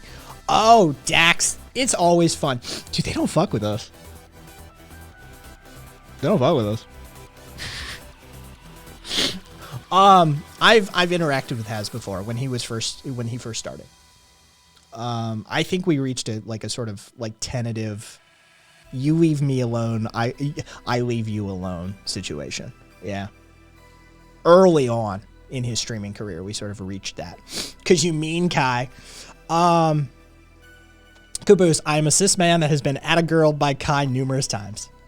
Yeah, I legitimately just pick one at random, and like that's the one I use at the time. I hurt Haz's feelings. Whoops. You got a whole day till New Year. All right. Good night, Dax. Sleep well. He was calling Jimmy Dore an example of a good American communist. All right, Haz's. Do we need to play the clip? Let's play the clip. Let's play the clip. We're playing the clip. We're playing the clip. Everybody, we're playing. We are living in socialism. Anyway, we're playing the clip, everyone. We are living in socialism, whether we want to acknowledge it or not. And we're living in fucking socialism because the primary driving force of our economy is social in nature. And it's social in the form of signals and information. Just like what fucking happened with GameStop.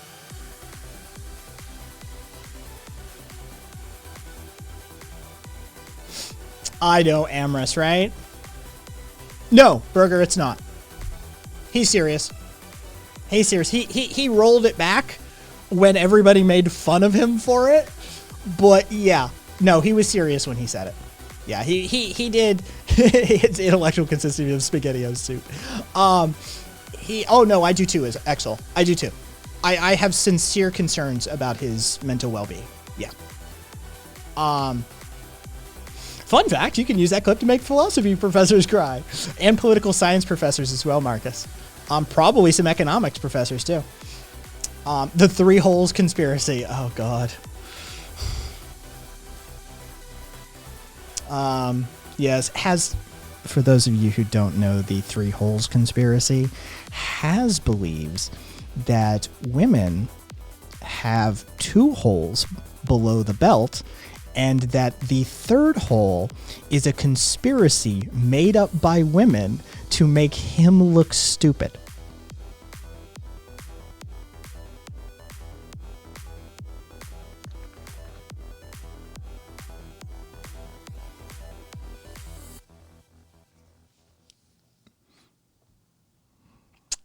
Yeah.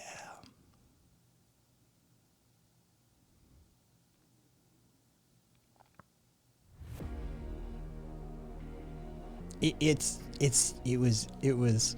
Oh, and FIFA. Has he two holes? Yep.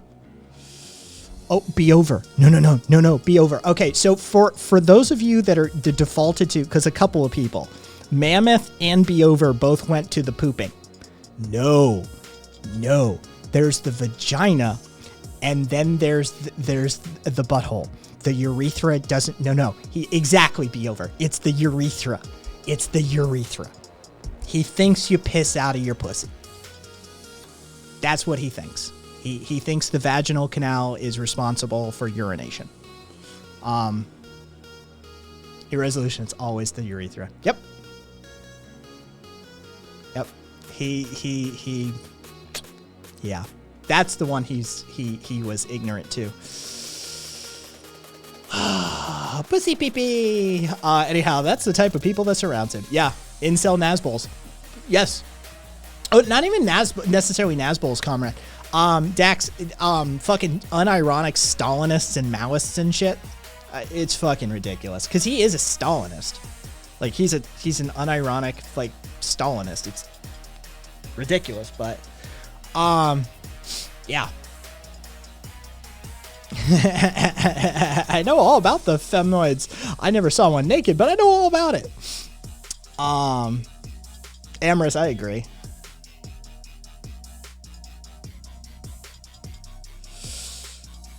Dax, fair enough. Fire. How do you handle Nazbols? I had an influx of them today. Level. They don't survive on this channel. Dude, fucking National Bolshevism can fuck right off. Right? Like it's not even like, come on. Like I don't even I don't give them the time of day. Right? Like that's not even like, how do I deal with them when they come here? We just make fun of them. Right? Like what do you want? It's the fucking, like, you're German communists. And you're like,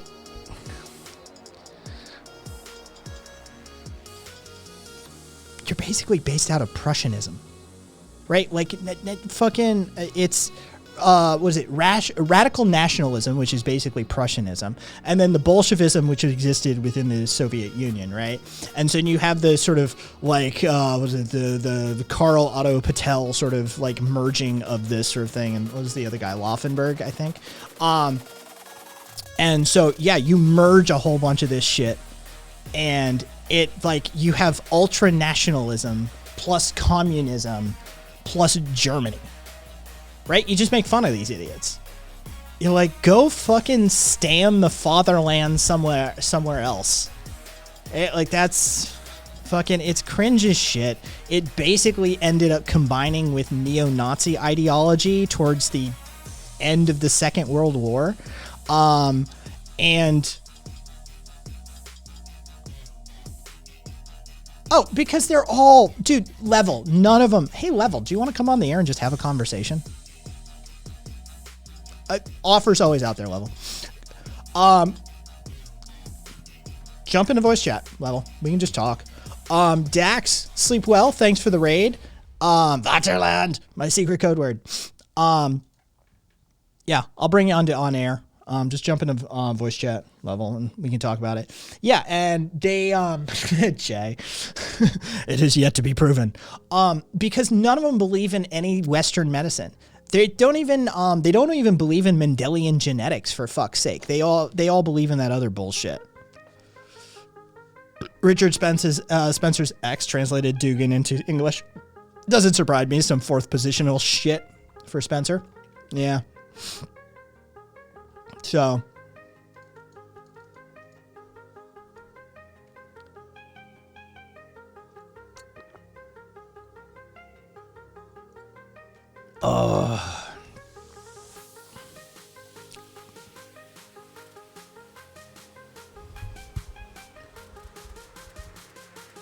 Oh, Buddhist. Just be ready for it. Be ready for it, Buddhist. I blame George Washington.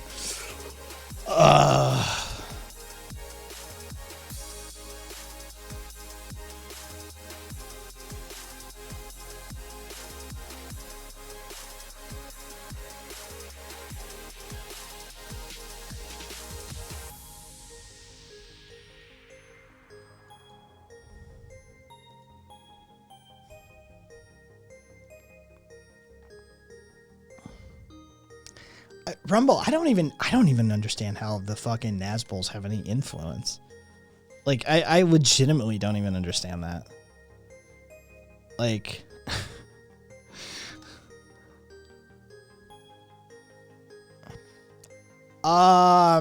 Sam Cedar, right? That's Sam Cedar, Jank? I mean, that alone tells you, like, enough that I'm like, I have to check which one that is. That's Sam Cedar, right? Not the other idiot. I don't have an opinion. I don't. Jimmy Dore, that's the other idiot that I was thinking of. I do have opinions about Jimmy Dore. Sam Cedar, whatever. I don't care. It doesn't really come up on my radar. So it's really not. It's really a non-issue for me. And let me move level up. There we go. A. Count to 5 for me. I don't think I've ever had you on the air. 1, 2, 3, 4, 5. Cool. All right, get that volume leveled. Cedar's a sock dem at least. Sam Cedar isn't that bad for a social democrat. Fucking blah blah blah. Okay, cool. Yeah, like I don't know why y'all are having to deal with like Nazbols. We just laugh them the fuck out of the channel really quickly. Like, I mean, is that infrared dude Nazbol? I don't consider him Nazbol. I mean, look, I don't keep You up. mentioned him. That's why I've asked. Well, I don't keep up with him. Because yeah, me neither. He's just a nightmare human being. But like I had interactions very early on before he was like when he was nothing, right? 10 viewer Andy sort of thing, right? Okay. And he is like back in the day at least, he is a full-on Stalinist, right? Like he actually advocated for and believed in like Stalinistic principles and these sort of like Stalinistic perversions of Marxist tenets. He's fairly well versed in Hegelian dialectics and Hegelian philosophy with a Kantian spin.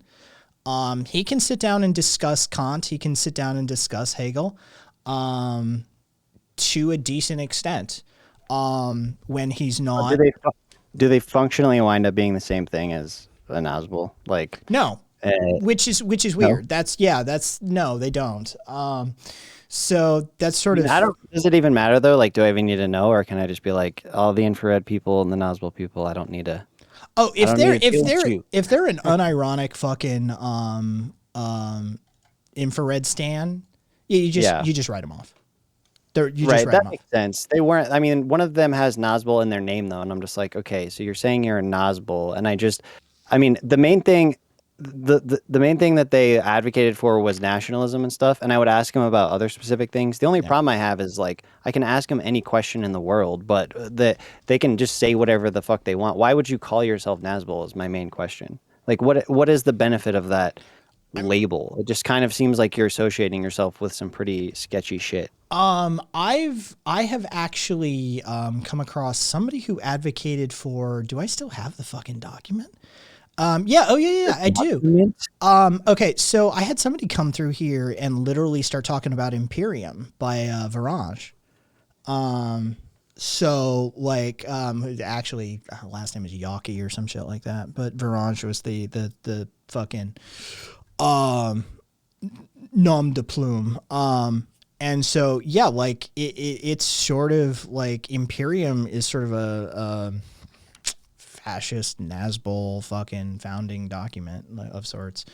Fucking, and so yeah, like so one of them was mentioning like gulags and stuff, and like talking about they were talking about putting like liberals and whatever other group, but they didn't mention fascists, like putting fascists in gulags, and I was I asked about that. I was like, why wouldn't you mention them if you're going to throw people in gulags? Oh, because they historically coordinated with fascists.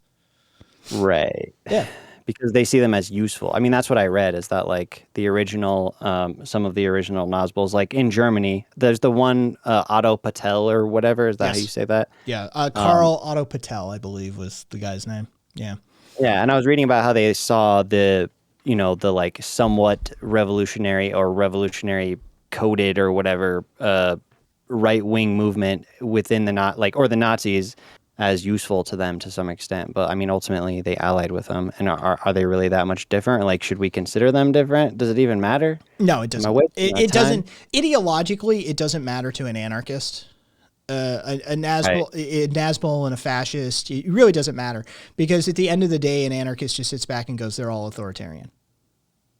And they want to have a state, and they want to have borders, and they want to have all this other bullshit. They're into ultranationalism. Nazbols are they're into the ultranationalism shit. Like, that would be enough for me. I mean, that would honestly be enough for me. Whether or not they buy into other belief systems that they have within, whether we're talking about Nazis or just like generally fascists.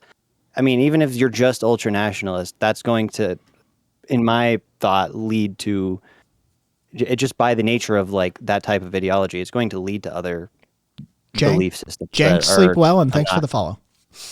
That I'm not happy with. So yeah, no, it's you very quickly like you just hold up the lens of analysis and be like, done, you're out. Like so ban, do the bonk. I don't even bother banning them. You just make fun of them until they leave. Yeah. Which is what happened, funnily enough. Like when you said that, I was laughing because that's pretty much what happened. Like I kept like giving them 5-minute timeouts, and they would come back and like do exactly what any right-wing person does whenever I ban them or whatever. They immediately whisper me and talk about like free speech and shit, and I'm like, oh, you should as a streamer, you should always have your fucking whispers just turned off to friends only. Oh, yeah, no, that's a good idea. Yeah. I do not allow unban requests, nor do I allow direct whispers. Okay. Yeah, I guess unban request is essentially a whisper too, right? Yeah, because that's the only thing they use the unban request for, is to yell about how your mother should have been raped and you should have been aborted and gulag, gulag, gulag. Yeah, I've gotten a couple of those, and I'm just always like, really? Yeah. But, they basically have a script they work off of. Like infrared's people basically have a script they work off of. We can work with, like, we see them coming. We see them coming and these days they pretty much don't work here because they don't get the reaction they want. And so like I think, like, legitimately I think there is like sort of a reputation like at least on this channel that, like, because when he came up, like we were like, holy shit, man, right? We watched it live basically. Right. I interacted. I've got that motherfucker in my DMs even, right? Like I've got direct message communication with Haz. And so like, yeah, no, like they don't get the reaction they want out of us. And so like they just like, they don't get the rage. And that's sort of the language they speak. They speak anger. And when they don't get the anger in return, then it sort of just diffuses it. We just generally like, we either talk about wanting to bang their dads. It's something along those lines of like, oh, fucking you degenerate homosexuals. You would be eliminated if communism actually came to the forefront because Western degeneracy would eliminate you. And it's like, oh, dude. Yeah, Pookie, are you angry? Did your dad beat you? Is that do you need me to give your dad a blowjob so he doesn't beat you next weekend? So they consider themselves to be like economically left, right, or whatever, but like they're talking about a state organized system or a state organized economy, right? As opposed to centralized. Yeah, it's usually a centralized organized command economy sort of situation. Just like, it's interesting to me that you have authoritarian left and like libertarian left or whatever, and they're both left, but to me, like, they're so different that it's almost weird to say that they're both on the left. Like, does that make sense what I'm saying? No, I know that like it's an oversimplification no matter how we talk about it, but does that make sense? The 4 quadrants have numerous failings. Political mappings are the same as any mapping, right? Like every projection map of the globe has its foibles and failings, right? Like there's either transiting lines are now misaligned, so like you can't quite hit the mark you're shooting for if you use this map, or the sort of landmass projection is skewed on a pole or something like that, right? Mapping projections all have flaws, failings, and foibles of their own. And political mappings, political ideology mappings are no different in that they're trying to account for near countless variables.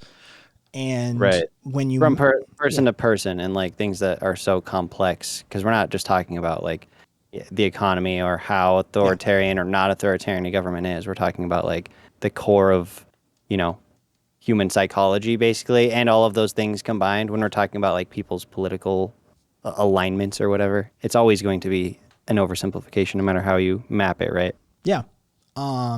which is, I mean, it's really useful. Like I get an easy out, like, right. I'm a post-left, post-anarchist, which means I don't participate in a whole lot of stuff. I just have critiques of, and I've got some suggestions for, but at the end of the day, I'm not advocating for any specific thing. I'm not an ANCOM. I'm not an ANSIN. I'm not like, you know, I'm not any of these sorts of things sitting there. I'm just saying, hey, like, I just want to organize this way. That means that like some dickhead doesn't get to tell you what to do just because he says he gets to tell you what to do.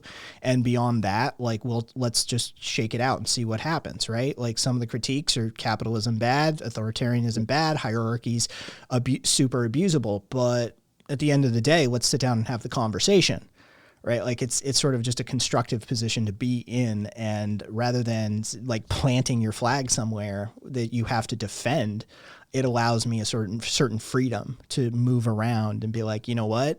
Are we talking long term? Are we talking short term? Are we talking interpersonal? Are we talking societal? Like what is the nuance and variable that you want to talk about so we can talk about it? Because that gives me the room to talk about it rather than I'm a Lysenko Stalinist fucking Nazbol. Like, you know, it's like you limit yourself. You put yourself into you pigeonhole yourself. Yeah.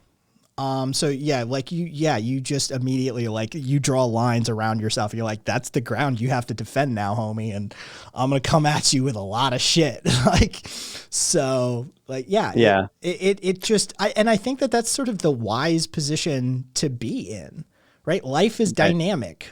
That just seems like intuitive to me when you describe it. And I feel like a lot of, I'm not super well read on, you know, anarchism or even like a lot of political theory in general, but a lot of anarchists you know, the way like I've listened to your channel and a lot of the stuff that I've looked into just seems intuitive to me. Like it seems like it makes sense.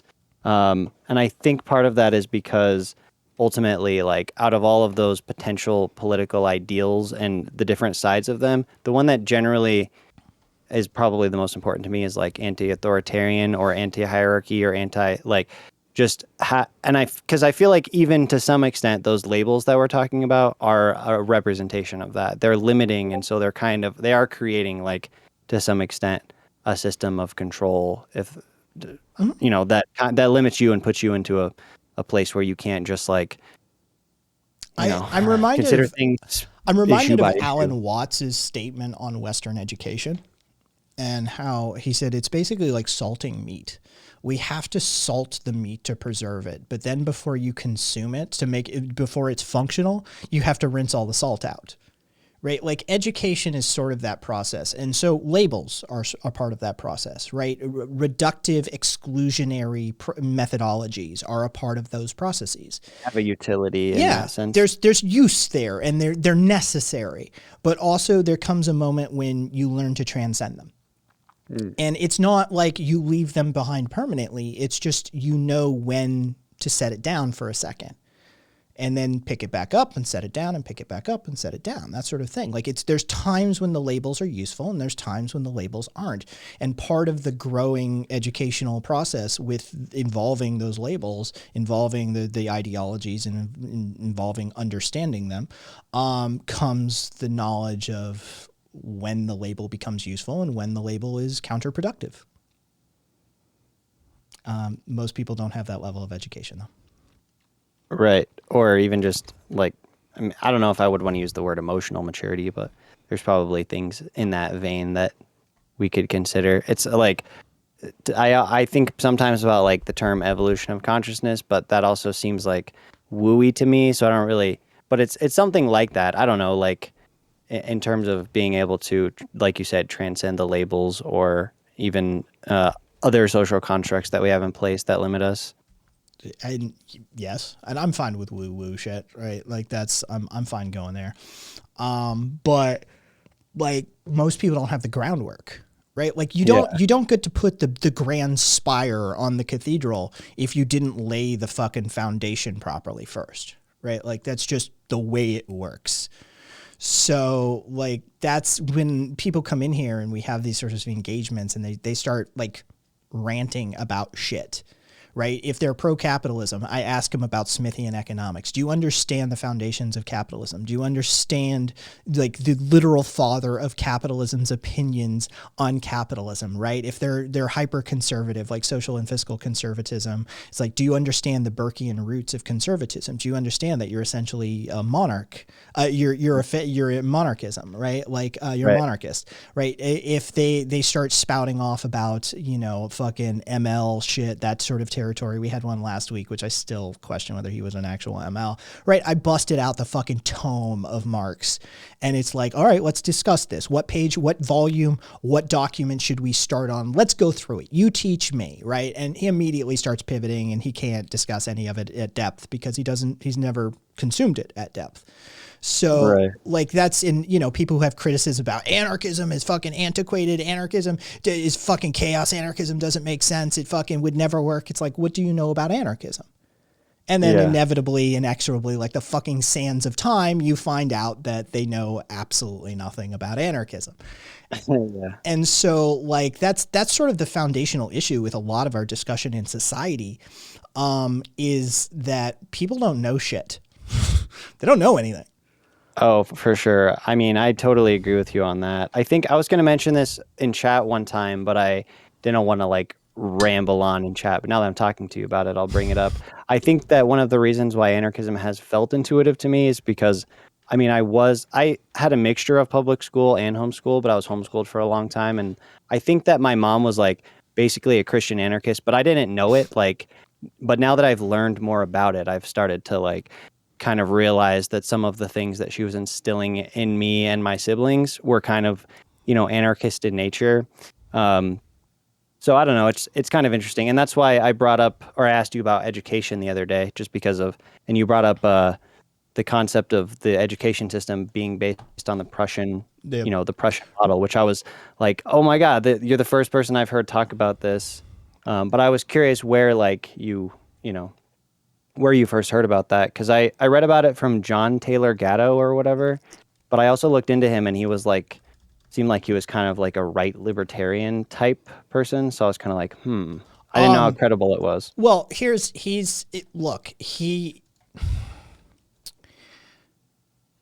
a conservative. He's a classical conservative.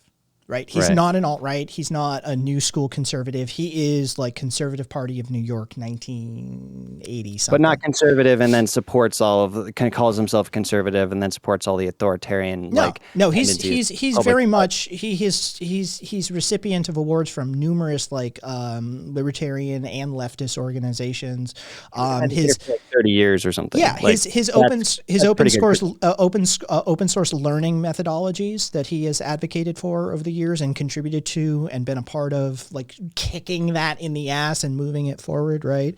Like the unschooling movement, which co-opted by some of the fucking evangelicals and right wingers and that sort of thing. Like you get a my dad was also a pastor, by the way, in the evangelical movement. Fair enough. That's kind of weird, but yeah. Gatto is where I learned about the Prussian origins. I read oh God, what was it? I think it was The Underground History of American Education. I think I've heard of that. Yeah, I think that I remember where I first learned about him. I Quit, I think. That was his letter where because he was New York State Teacher of the Year. Yeah. And his resignation letter he submitted shortly thereafter, called I Quit, I think. And that's then the Underground History of American Education sort of had like the 30 years of teaching anecdotes and the documentation and the compulsion schooling. Like he cites Horace Mann, who's considered one of the fathers of American education, directly referencing his inspiration by the Prussian schooling system. Oh, and for those wondering, John Taylor Gatto also, he wasn't just New York State School Teacher of the Year one year. He was like number of years. It was like 89, 90, 91, 92, something like that, right? Like he was the best teacher in all of New York State for many years, right? Like this motherfucker was an excellent teacher. And so I'm perfectly happy with the level of divorce, the firewall that he puts between his own personal politics and the sort of context he provides for American schooling. So yeah, no, John Taylor Gatto did a ton. We owe him a great debt for understanding origins of American schooling. Yeah. Right, and when you read the conclusions that he comes to, it's criticisms that people have just sort of made organically by observing the way that school system actually works and affects a lot of different types of people. But then when you read his analysis, which is backed up by, this historical understanding and the documentation, as you mentioned, it's like it lines up. No, we utilize a Russian regimentation militaristic model for the foundational technology of our pedagogy. Yeah, and then he talks about the different groupings of like the majority of people end up in a type of school that is meant to create factory workers, but the children of the ruling class will end up in like actual educating schools. Well, they'll learn things like critical thinking and blah, blah, blah, blah, blah, that will allow them to, maintain their dominance in the hierarchy and stuff like that. Here are his 7 critiques of this. This is what he asserts U.S. schools do. For those of you who went to school in the U.S., follow along and see if any of this rings a bell. 1, keep in mind, all of this is intentional, right? None of this is by accident. That's the point. This is all as designed. 1, like a planned economy, right? Yes. It confuses the students. It presents an incoherent ensemble of information that the child needs to memorize to stay in school. Apart from tests and trials, this programming is actually similar to television. It fits almost all the free time of children. One sees and hears something only to forget it again. 2, it teaches to accept their class affiliation. If you're broke, you're broke. Get over it. 3, it makes them indifferent. Yeah. I certainly remember that one.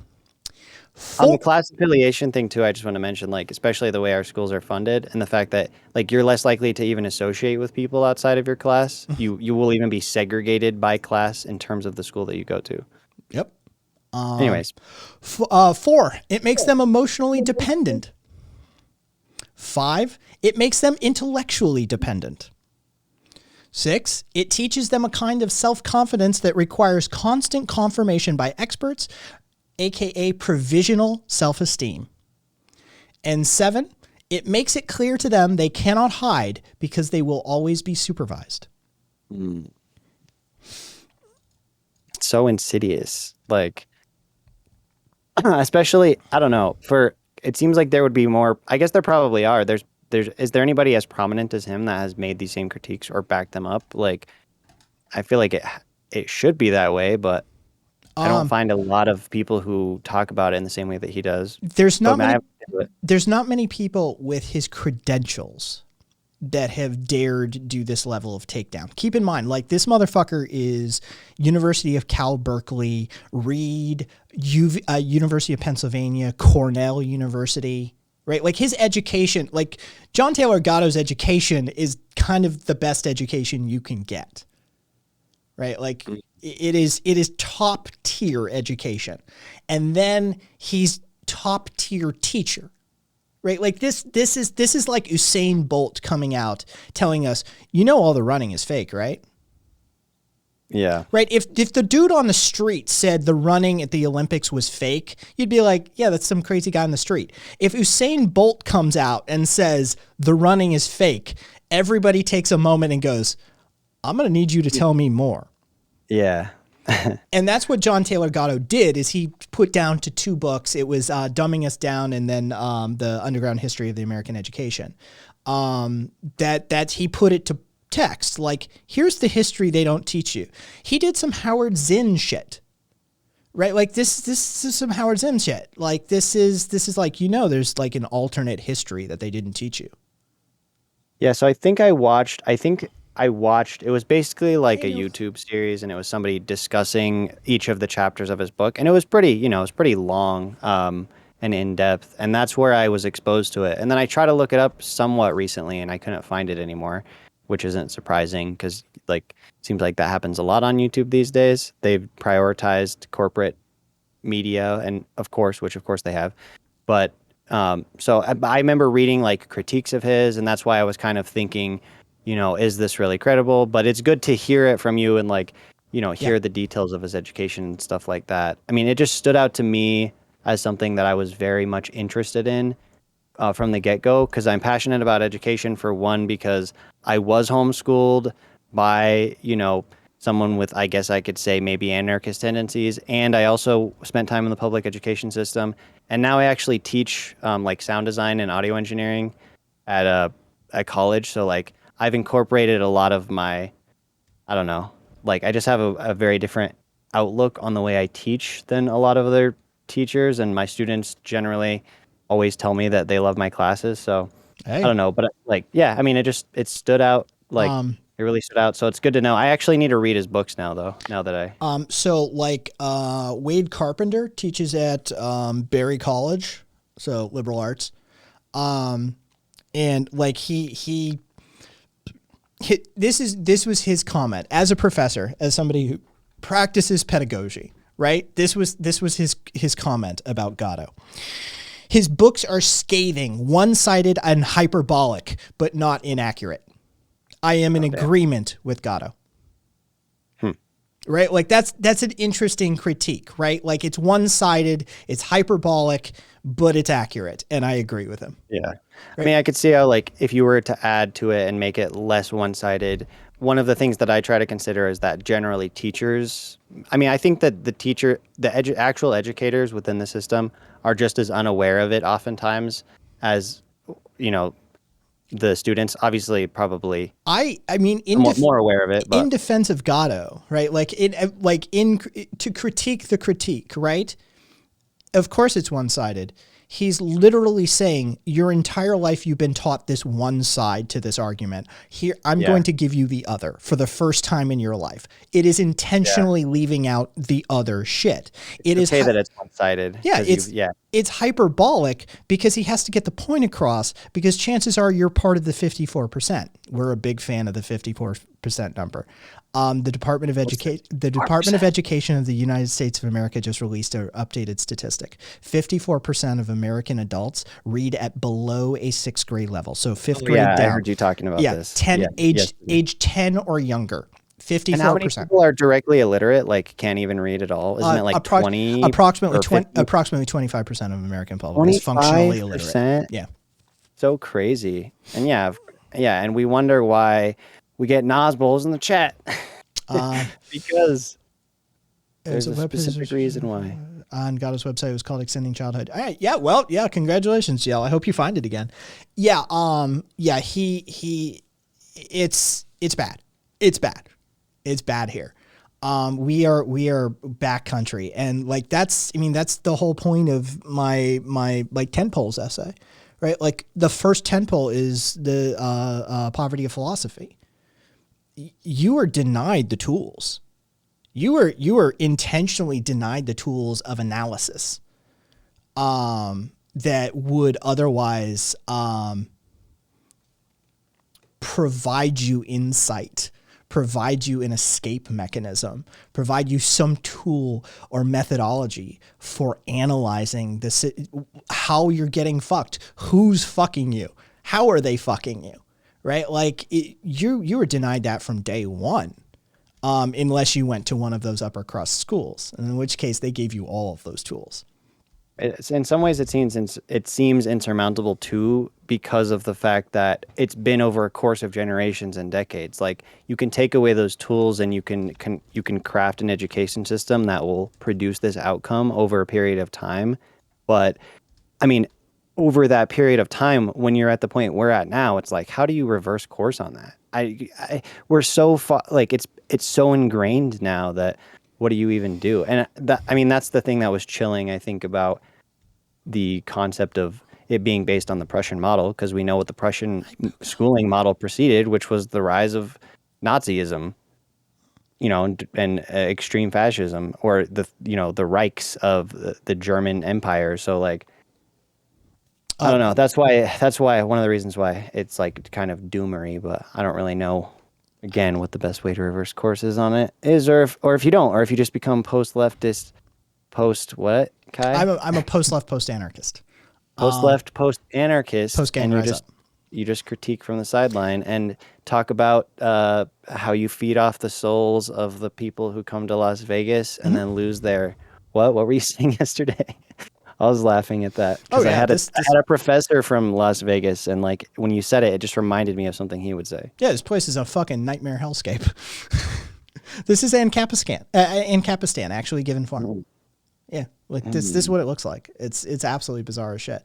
And Viva, it's 25% of graduating high school graduates in America are functionally illiterate. That's where the 25% number comes from. I mean, if you make it out of high school and somehow make your way to college as a functionally illiterate person, I'm just going to guess that you're probably not going to suddenly clamor and scrape back some literacy. Chances are you're just going to get drummed out of college pretty quickly. So, like, yeah, 25% of the American public functionally illiterate when they graduate high school. A lot of the people who come into my classes they're just wholly unprepared to be in higher education. Like, they're not ready, and they either waste the first year, or they waste the first year and then they don't continue, or they don't even make it a year, like, because they're just not ready. Like, they don't know how to teach themselves. They don't have critical thinking. They don't realize that, like, they should probably study something they're interested in. They just come there and they enjoy all of the like excess or side benefits of being in college without engaging in the actual education side of it. I still like, if we actually got like we're not getting it under this administration, that's for fuck sure, but if we got like free community college, like quote unquote free, right? Oh my god, if we got subsidized community college, I know it, I'm going back for like a part-time poli-sci degree just to fuck with neolib professors. Like that's just a thing. I'm gonna see if I can't stream it somehow, like on the sly, or record it just to fucking do that, right? Like, I am not an 18-year-old impressionable idiot fresh out of high school that you get to mold, motherfucker. I have opinions. Did you go to school for poli-sci, or did you go? What did you go to? IT, oh, you're in like MIS, IT and stuff. Right? Yeah, MIS, management of information systems. Okay. Yeah, I almost went into computer science degree, but I ended up in media and stuff. So yeah, so. Like, I would have fun. Like, that's like, actually, like, cause I know at that level, they don't want that, right? At that level, it's supposed to be just like rote, that sort of thing. It's to be like memorization, recitation, that sort of, not critical analysis. And it's like, yeah, I'm not here for that. I'm here to make it. It's honestly just breaking down the entire concept, like the essence of learning, which is making mistakes and like being genuinely interested in something and getting super focused and engrossed in it, and just being even like getting obsessed with it to some extent. Like, I wish we could give kids the ability to do that growing up, instead of, as that one critique was saying about giving this cavalcade of all this different information that you have. Even the fact that you would have like 5 classes in a day or more. How do you even do that? And shifting gears constantly. People subject their kids to this, but like, imagine, like, nobody wants to do it. No adult is going out there and doing it, because it just doesn't even make sense. You can't learn anything that way. Yeah, you're constantly shifting gears. You're like English, math, science, tech, gym, like, right? Like, you're all over the place. Your brain can't, like, you can't even switch gears on that sort of thing. Yeah, no, I disagree. Smug Lefty, thanks for the follow. Will Alexander, you've been fucking cranking these out. Give me a sec. Will Alexander, thanks for the biddies as always, Will Alexander. Have you heard of Eric's Brothers? They were huge in the 90s. Basically, my mom was telling me about how they first started in California and later went to more tropical areas. Oh shit, you're doing more than one. Dude, Will Alexander, what the fuck is... You can't do this. And later went to more tropical areas to expand their incredibly beautiful and artistic reservoir of paintings and music. When we met up with them last year, they told us about a major secret of theirs. They said they may not have sex with consent for many years. Due to their improvised nature, we had to take their word for it, all of it being true.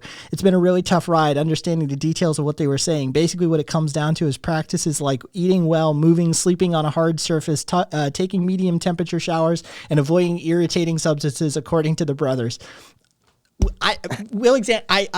For those of you who don't know what the fuck Will Alexander is about, Will Alexander just does these creative writing exercises, let's call them, right? Like Will Alexander creates, and he's giving you a pronunciation exercise as well, or a reading aloud, reading however many words that is. Too poor for the biddies on the last one. Oh, fucking no.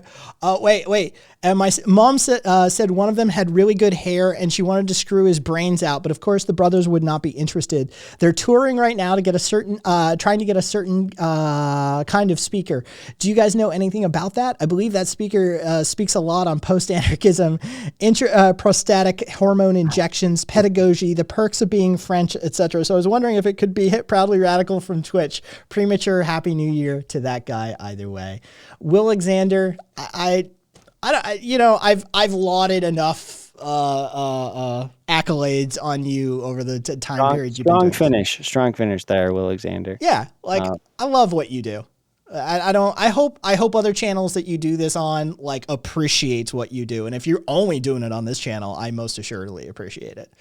But yeah. All right, Kai, I'm gonna hop off. It's been fun chatting with you. But I better go to bed. And I do still have something else that I have to ask you about, but I'll save it for next time. It's about justified hierarchy, but I'll save it for next time. There are none. Chaos forever. Anyway. All right, man. Sleep well. You're awesome. Likewise.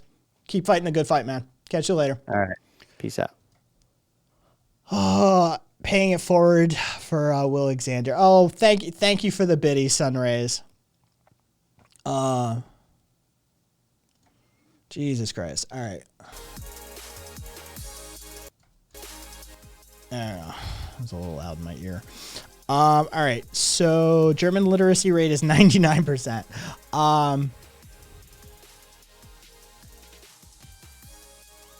Let's see. Everything Will Alexander writes is 100% factual. Why are you spewing them saying it's creative writing? Oh, Amorous. The modern grading system does not permit failure. I think that more than anything, it was made me afraid to try anything for fear of failure. Caboose. I get that. I get it. Yep. Jay, that's 100% true. Rich people fail upwards. Yeah.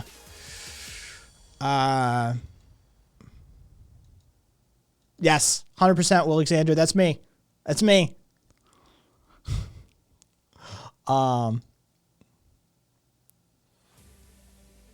of interested in what the comparison metric is of any Division 1 sport. Corey, I don't know what you're asking, quite frankly. Yeah, GL, fucking drop me the link again, GL. Where was that link? Oh, here it is. Here it was. I found it, GL. Don't worry about it. Oh, yeah. Okay. All right.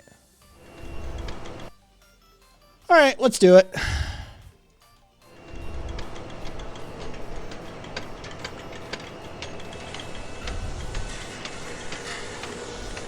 United Resolution. From the beginning, there was purpose behind forced schooling. Purpose which had nothing to do with what parents, kids, or communities wanted. Instead, that was Trivium. With what parents forced schooling. Logic, grammar, and rhetoric. Purpose which had nothing to do. I believe in that. That's the Trivium methodology for education. Teach kids grammar, logic, and rhetoric. Logic, grammar, and rhetoric, and then any ancillary schooling comes after that. But the foundation for all education should be how to speak, how to argue, and how to think. After that, do with what parents, kids, or communities wanted. Instead, this grand purpose was forged out of what a highly centralized corporate economy and system of finance bent on internationalizing itself was thought to need. That, and what a strong centralized political state needed too. School was looked upon from the first decade of the 20th century as a branch of industry and a tool of governance. For a considerable time, probably provoked by a climate of official anger and contempt directed against immigrants, social managers of schooling were remarkably candid about what they were doing. In a speech he gave before businessmen prior to the First World War, Woodrow Wilson made this unabashed disclosure. We want one class to have a liberal education. We want another class, a very much larger class of necessity, to forego the privilege of a liberal education and fit themselves to perform specific, difficult, manual tasks.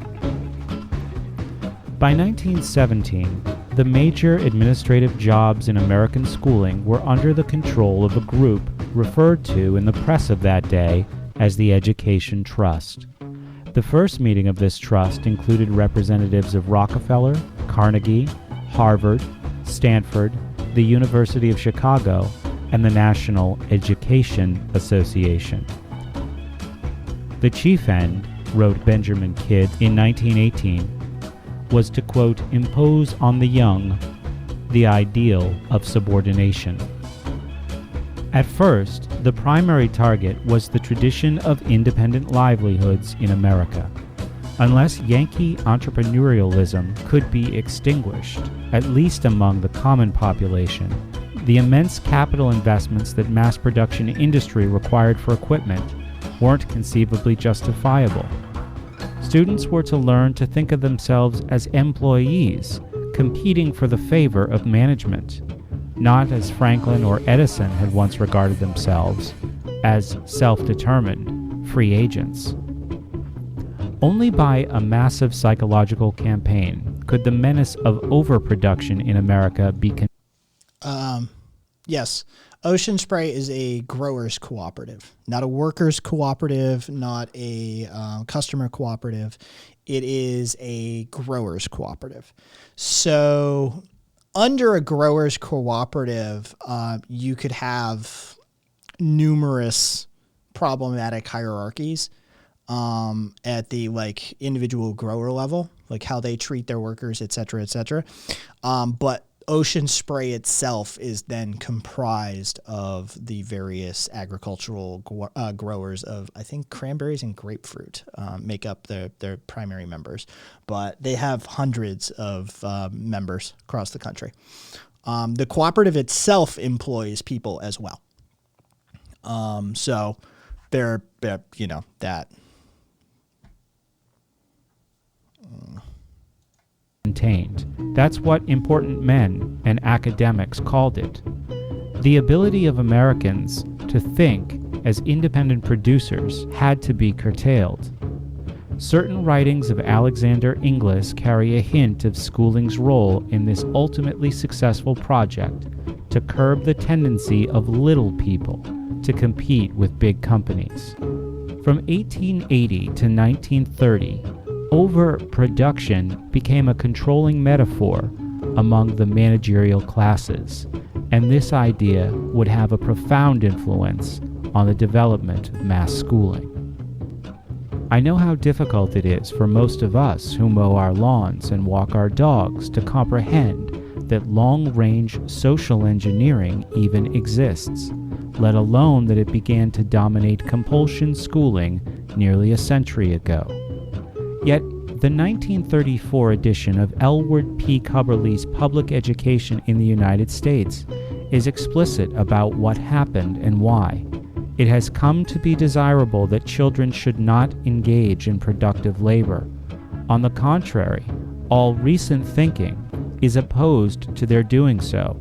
Both the interests of organized labor and the interest of the nation have set against child labor. The statement occurs in a section of public education called A New Lengthening of the Period of Dependence, I'm already 40, in which Cubberley explains that the coming of the factory system has made extended childhood necessary by depriving children of training and education that farm and village life once gave.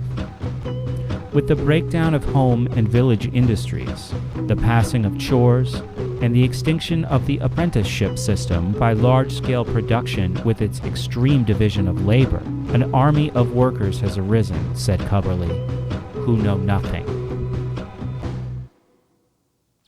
Furthermore, modern industry needs such workers. Sentimentality could not be allowed to stand in the way of progress. According to Coverley, with much ridicule from the public press, the old book subject curriculum was set aside, replaced by a change in purpose and a new psychology of instruction, which came to us from abroad. The last mysterious reference to a new psychology is to practices of dumbed-down schooling common to England, Germany, and France, and 3 major world coal powers other than the United States, each of which had already converted its common population into an industrial proletariat. Arthur Calhoun's 1919 Social History of the Family notified the nation's academics what was happening. Calhoun declared that the fondest wish of utopian writers was coming true. The child was passing from its family into the custody of community experts. He offered a significant forecast that in time we could expect to see public education designed to check the mating of the unfit.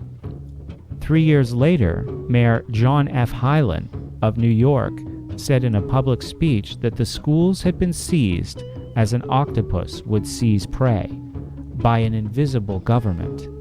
He was referring specifically to certain actions of the Rockefeller Foundation and other corporate interests in New York City, which preceded the school riots of 1917. The 1920s were a boom period for forced schooling, as well as for the stock market.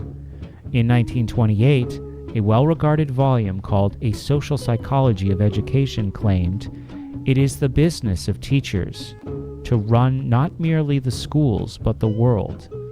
A year later, the famous creator of educational psychology, Edward Thorndike of Columbia Teachers College, announced, "Academic subjects are of little value." William Kirkpatrick, his colleague at Teachers College, boasted in Education and the Social Crisis, the whole tradition of rearing the young was being made over by experts.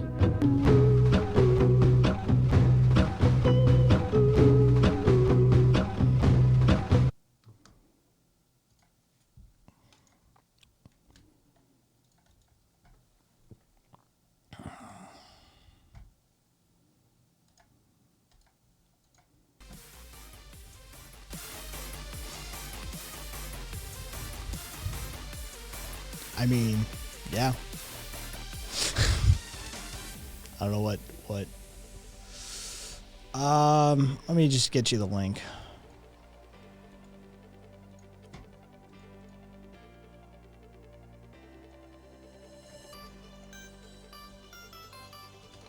There you go.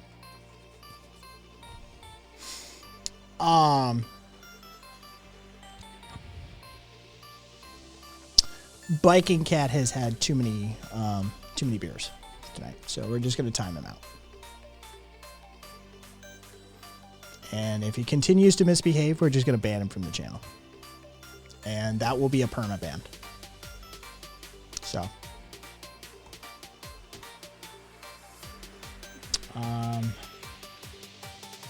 let's see. You know what I haven't used?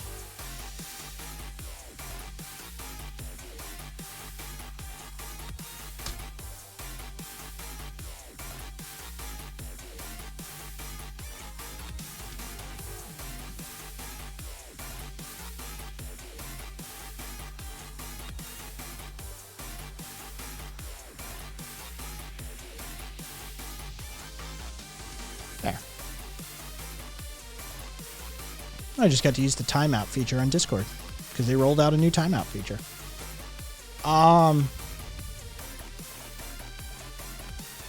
No, Jack. No, of course not.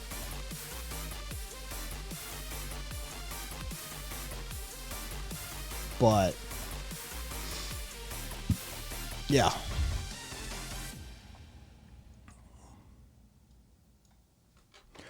Nova, we talked about a lot of stuff, actually. We did some headlines. We did some pedagogy, like literal discussion of like pedagogical entailings. That was via Levelhead, who came through and wanted to talk about that sort of thing. And that's how we ended up on the John Taylor Gatto stuff. So like that's how we ended up there. But we talked about some AJ stuff. We talked about some anti-vax stuff. We talked about some Trump shit. We talked about some cop shit. We talked about the royal family actually for a little bit as well. Yeah. So. Oh, we also talked about Pussy Riot's founding member being declared a foreign agent officially and being a dissident, and et cetera, and the press crackdown in Russia right now. So, yeah.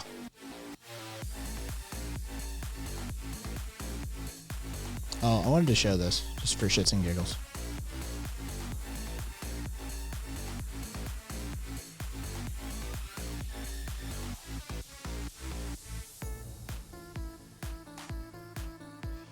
Jesus Christ, Caboose.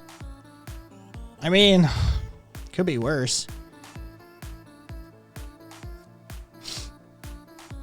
But, yeah.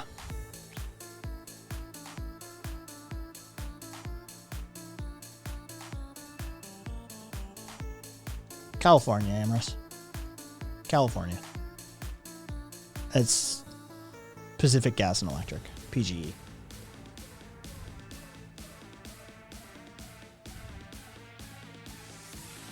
Yeah, well, Alien Outcast, how about you realize that Biking Cat has been obnoxious, angry, confrontational, and a bit of just a pain in the ass multiple times to the point where he's been banned multiple times.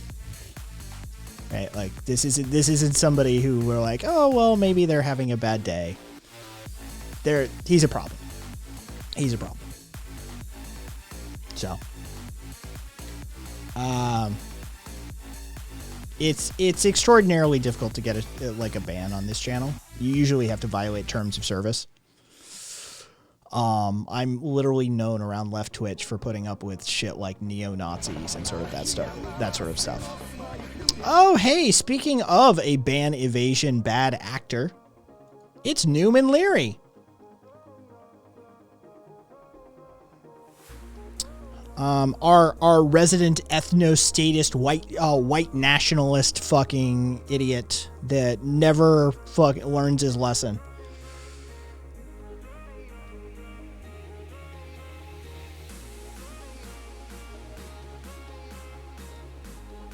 Right, like if he just changed his stupid fucking name from Newman Leary to anything else, we wouldn't ban him immediately because we wouldn't know. But ban evasion, like...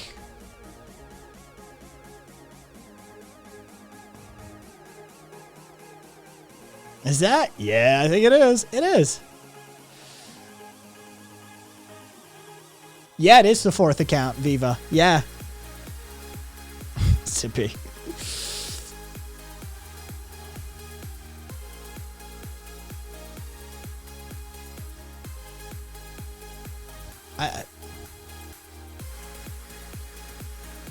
Unironic fucking white ethno-state, white nationalist fucking... Yeah.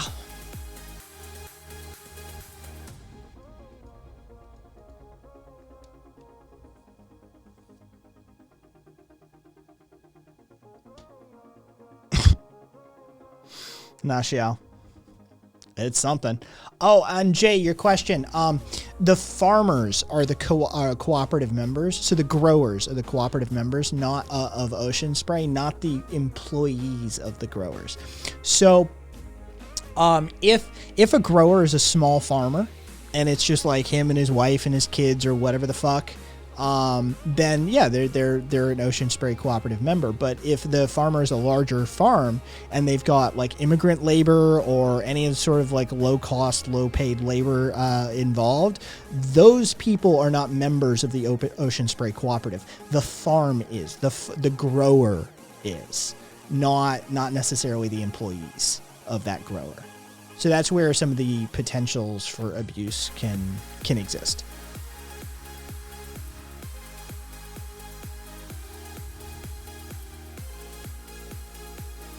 Oh, Mosh.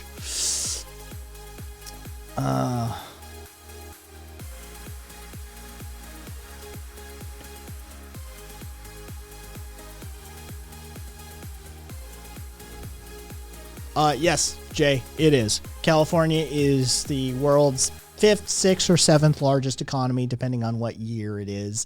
They're always a huge global economy. California's economy is massive. It's absolutely massive. It's usually comparable to about Germany. Germany and California have about the same economic size.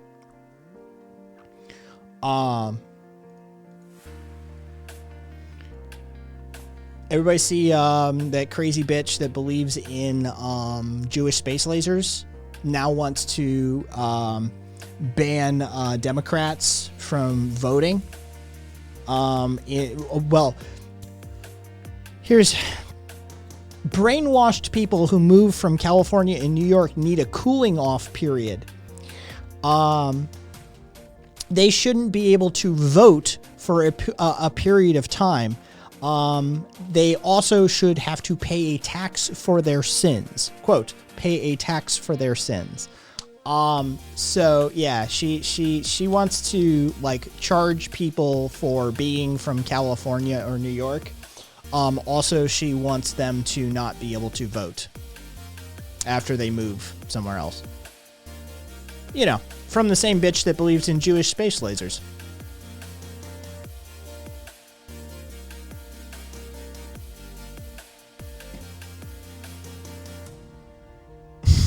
Gosh. 475. Wait, really, Sunrise? Yeah, Marjorie Taylor Greene. She's Georgia. She's Georgia. Holy shit.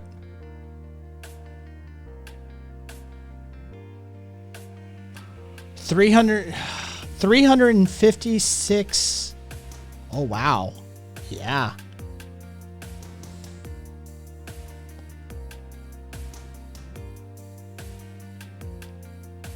And camera and trunk issues. So Model 3 and Model S electric vehicles. Rear view camera cable harness damaged by opening and closing trunk lid, preventing review of the camera image from displaying. So there's going to be, 356,309 Model 3 Teslas from 2017 to 2020 and 119,000 Model S's from 2014 to 2021. Which are also going to be part of the recall, but for front hood problems. Apparently, the front hood latch allows the trunk to open without warning and obstruct the driver's visibility, increasing the risk of a crash. Interesting. So the Model 3 is not a big deal. It's just the rear view camera bullshit. But the Model S's, the hood can flip up while you're driving. That's... All right, Sunrise, thanks for that. Yeah, fucking 475,000 Teslas have a recall on them now.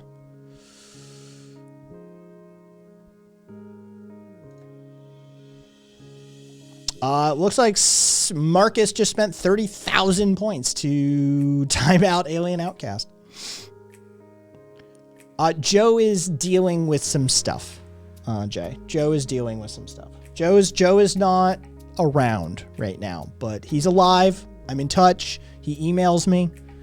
He is alive. But Joe is not participating in Twitch and Discord at this time due to a variety of life factors. I never took off my knee brace. He is surviving at the very least, Jay. Yes. Ow.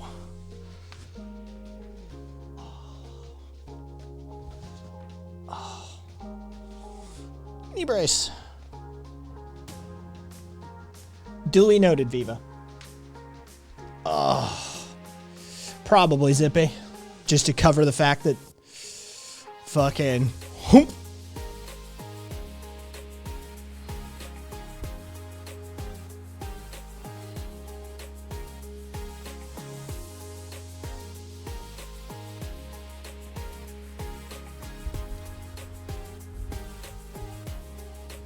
Of course, casual. Of course. He's an alcoholic. He's got all the signs.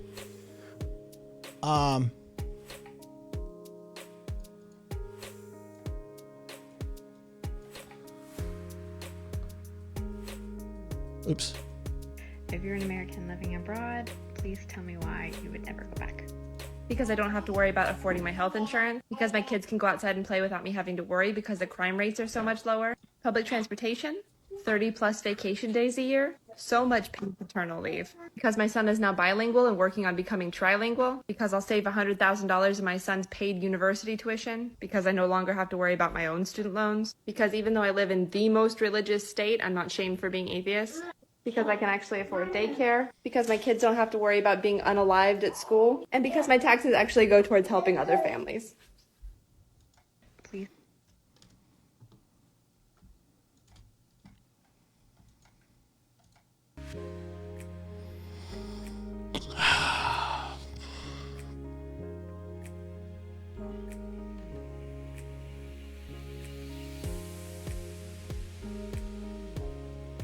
Oh, if you want to know where that lady lives, where she moved to, Germany.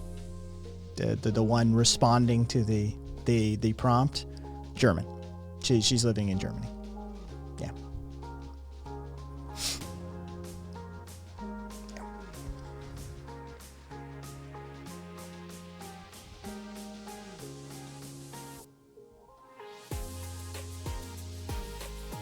Says the Swiss. Hey, Amorous, ask your ancestors where's all the Nazi gold? Where's all the Nazi gold, Amorous? I know your grandpappy had some. Of course, Marcus. Well, you know.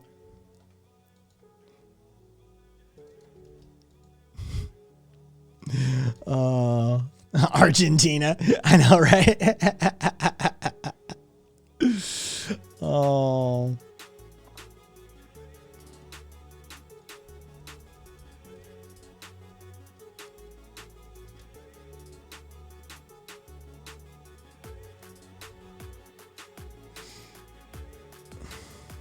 The Queen's hidden room. I know, right?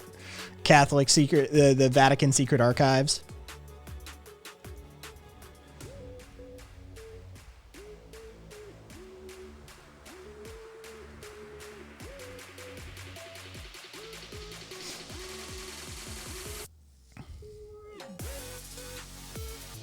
I mean, a chunk of it, Tadpole. A chunk of it.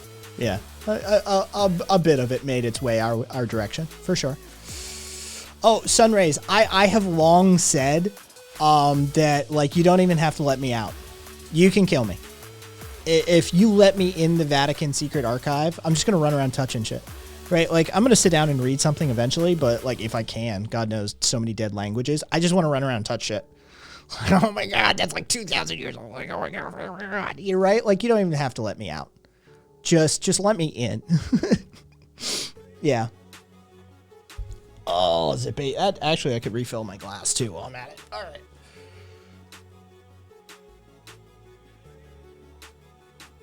Oh.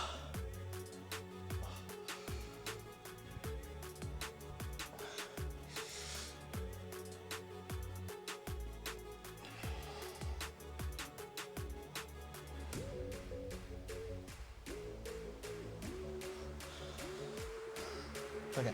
Show you the abs? No.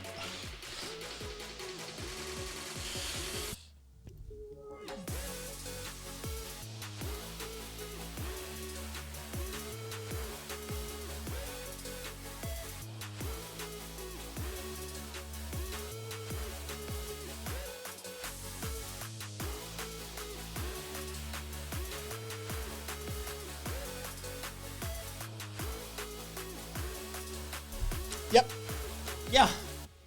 Yes, it is a tattoo, Zippy. It is a tattoo. Oh, Marcus, I'm not fishing for any tops right now. That's not a thing I'm doing. I'm out of that game right now. Oh, Craigs. Sorry.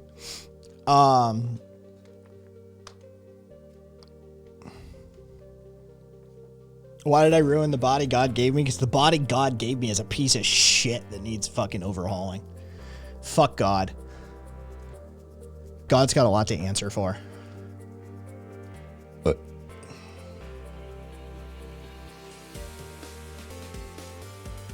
oh, Caboose, are you still here?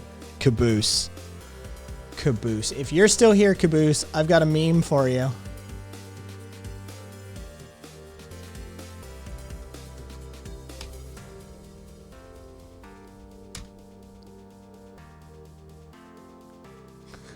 Probably mark that as NSFW, but I don't care. It's in memes, Caboose. I tagged you.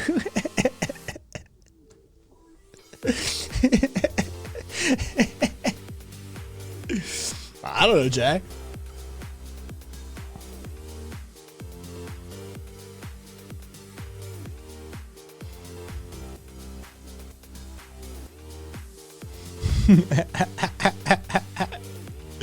It's from a very specific subreddit.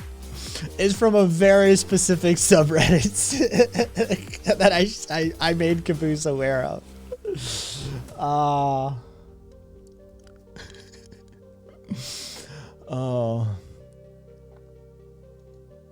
Yeah, well, I can't show it on stream, Caboose. That's for fuck sure.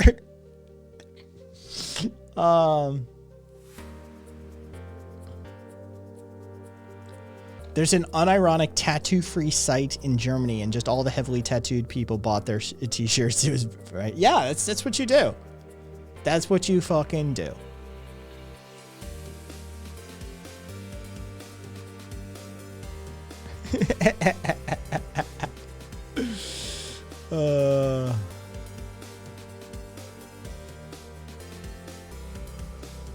You gave yourself your first tattoo at age 15. Jesus. Yeah, no.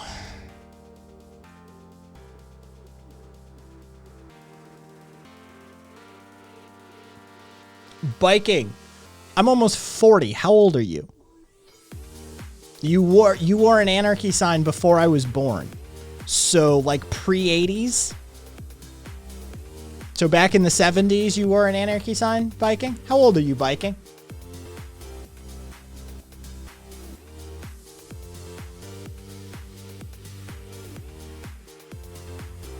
Gonna need some Kool-Aid for that. No, my eyes. Where's the fucking bleach? Yep. I love it. Fucking, it's great.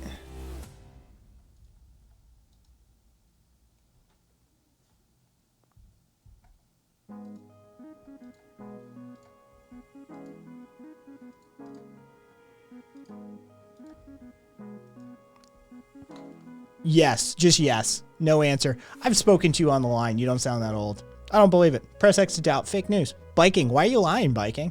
Why are you lying, Biking? That's nobody believes you. Why are you trying to, like, you know, yeah. You ain't gonna lie to kick it, man. Viewing that crashed my Twitch app, which feels appropriate, says Caboose.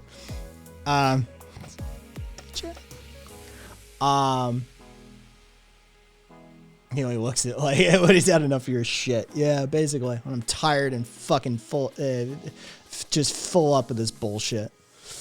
Oh,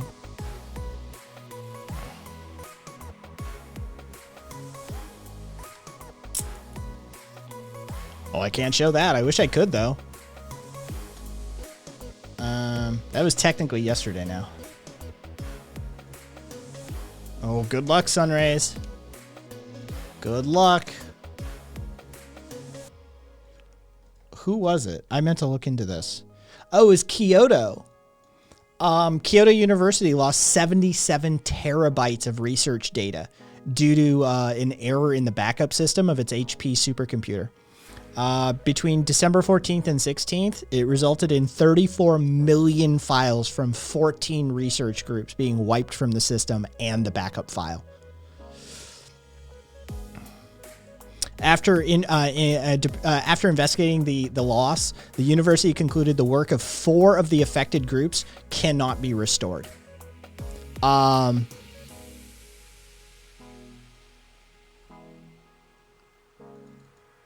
we don't know what data, how, where. So you were wearing an anarchy symbol at age 10, were you? If you're only about 50, I'm gonna say you're under 50 and you're rounding up, which means about 10. So you were rocking anarchy symbols at around the age 10, were you? Good job. Yeah, the details of the type of data that was lost were not revealed to the public. We don't know, just due to the nature of everything, what happened. But they are one of Japan's leading research institutions. So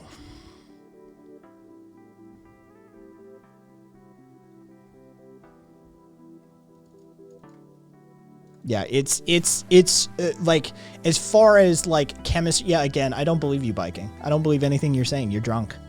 You're just a drunk who likes to say shit.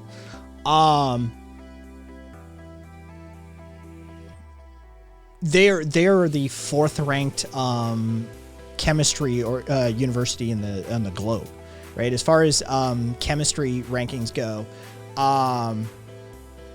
Kyoto University is ranked 4th in chemistry on a global stage. So, like, it's they do a fair bit of research there. I would be, dude. I've dealt with data losses before at an organizational level. It's always a nightmare, dude. The systems reviews that have to occur, the like organizational procedure reviews that have to occur. It's a nightmare. It's a bureaucratic nightmare. On top of the, like, holy shit, I just fucked up somebody's like life, basically. It's not a pleasant thing to experience. So yeah, I can only imagine 77 terabytes.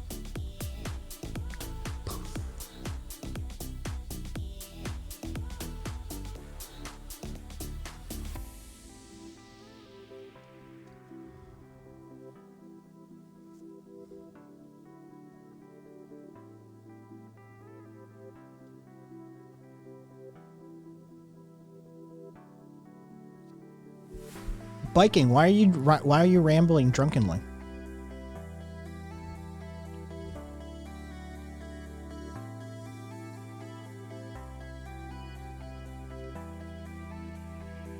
It's weird. Like, I can't even understand anything Biking says anymore. He's so drunk. It's a shame. It's a shame to watch somebody get lost in alcohol that way. Squee used to have a problem.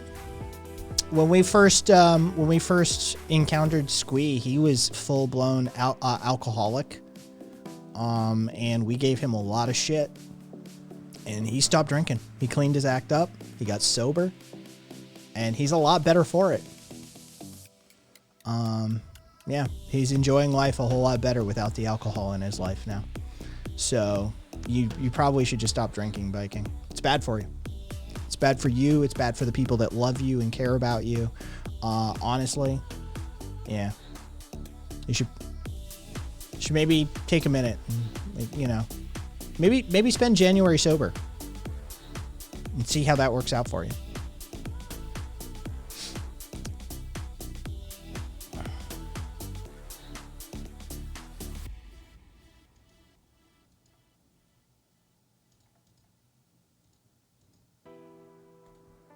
Oh yeah, y'all see the fucking this shit.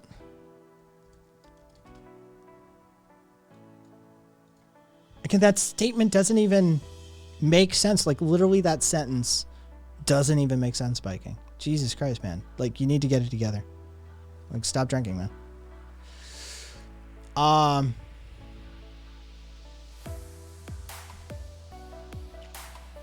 Hey, that's our boy. Look at Elon. Hey, Elon, who you hanging out with there? I don't know who that is. She looks vaguely familiar. Has she been in the news lately?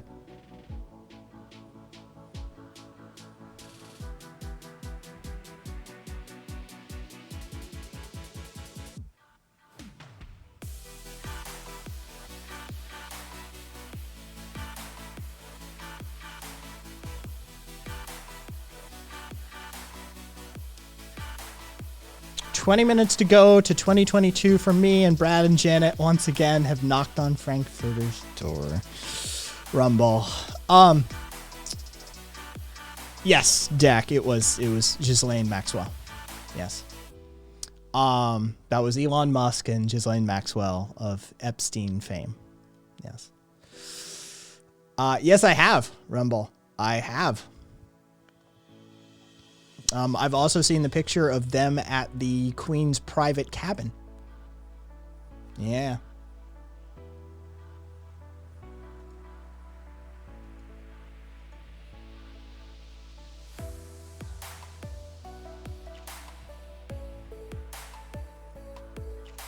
Hey, Cave.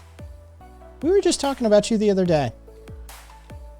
I hope Elon's doing okay now his friend is going to jail. Yes. Disthren. Yes. Seen at...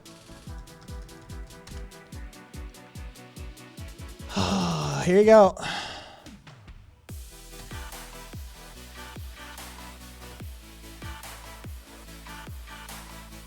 It was confirmed by multiple major news outlets. This is the same. It is the same location. No, okay. We were longing for some of your creative writing exercises. Yeah.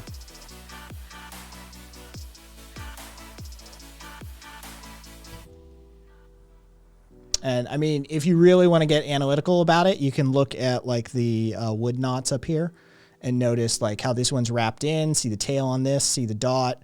You come over here, you see how it's wrapped in. You see the tail on here, you see the dot.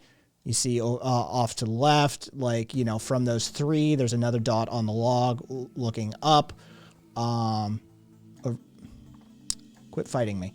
Over here, from the three, there's a knot over here. There's a split on that log. There's a split on that log. Like, it's, yeah, it's the same location. They were invited to stay at the Queen's private cabin. So.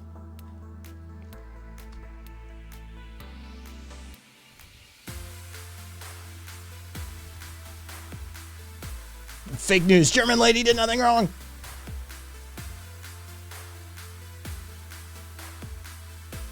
No. Cave. Because Zippy didn't share it.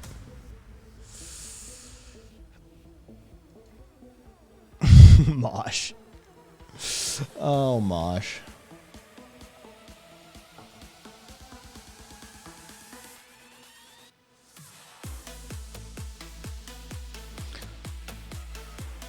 This is fucking Jesus Christ.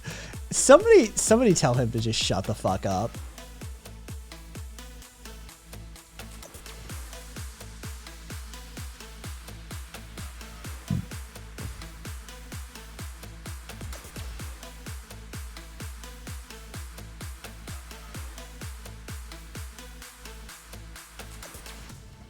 Oh, geez. Okay.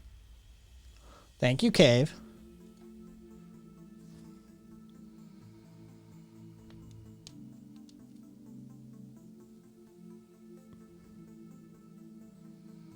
Oh, yeah.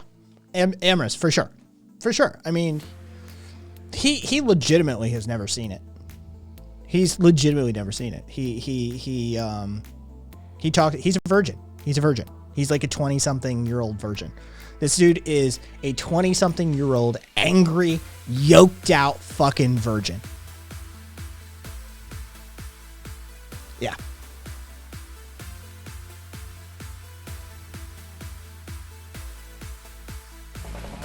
So, yeah, dude, goddamn leftists and their emotional support.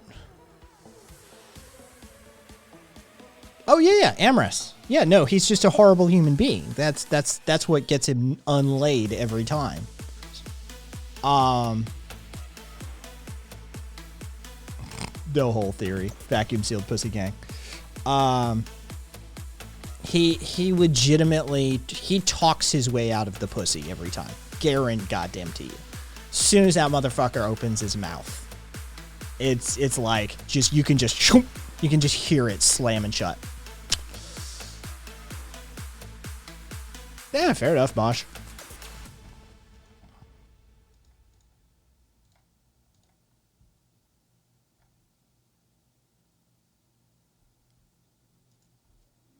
Oh, Zippy, he scares the ever-loving fuck out of me. Dude, if I were alone in a room with Haz, I'd fucking get the fuck out of that room. Dude, he's got... Yeah, no. No, you don't want to be alone with him in a room. That guy's got danger, danger, like written all over him.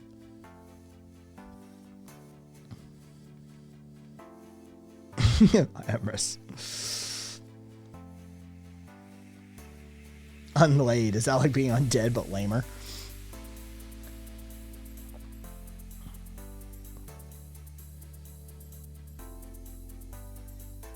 Yeah, Dak. Yeah.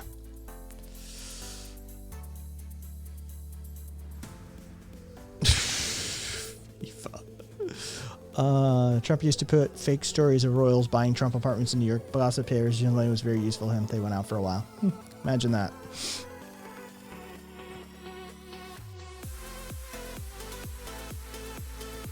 Let's see.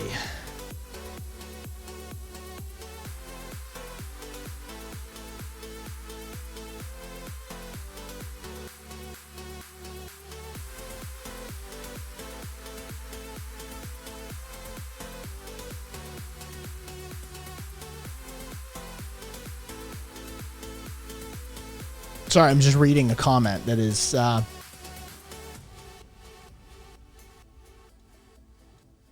stupid.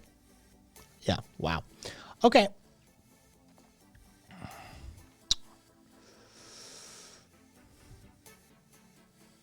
Oh, no, Cave. I don't think he is. Okay, so I had my suspicions as well, Cave, about the steroid use. But I saw him, like I saw a picture of him, last week before, something like that. And the dude's just yoked, like across the board yoked. There are signs of steroid use that you can usually count on, and like out of form traps compared to the rest of the shoulder structure, because the trap muscles are actually surprisingly sensitive to testosterone. There's a few things you can look for like natty versus roided. He doesn't show the typical signs of like a steroid user muscular build, right? It's possible.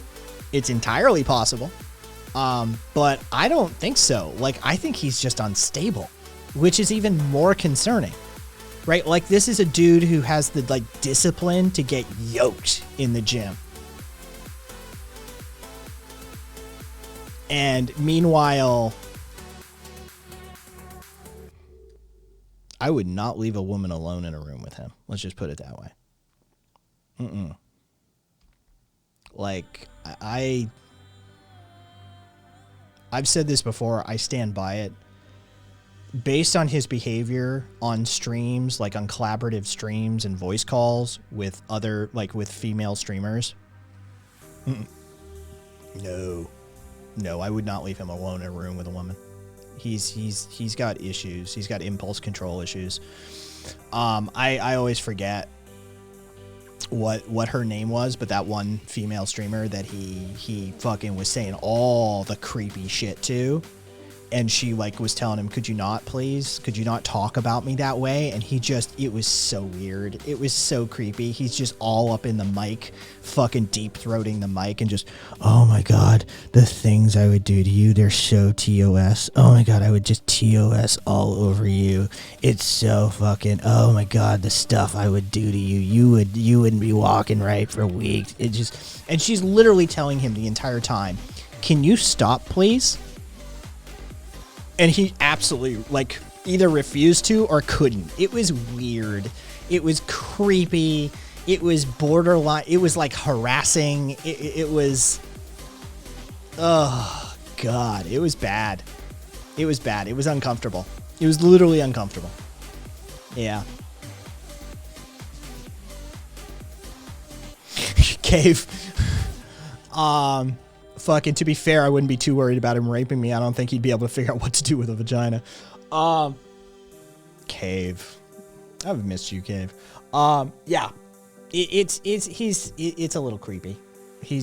I would not trust being alone in a room with him. Two holes. 2 holes. He will never live that down. Yeah, put it in the urethra if he fits. He probably fits. Yeah, he'll never live that down. Legitimately. I between the weird gorilla outbursts and the pacing and the inability to like turn it off, like the fact that like I forget whose stream he was on that he started screaming for 45 fucking minutes on air, and then they like rated out and he stayed on the line literally yelling cope, fuck you, I win, cope until 6 a.m. He went for hours. There's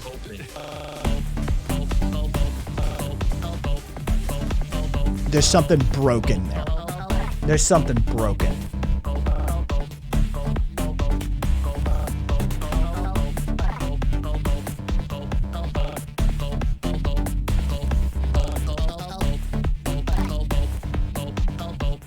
Yeah, Cave, that's how it came up, Cave. Yeah, earlier in the stream at least.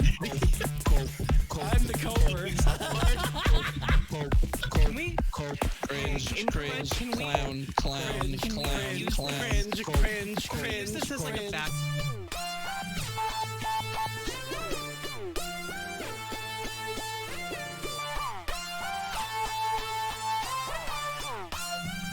Fucking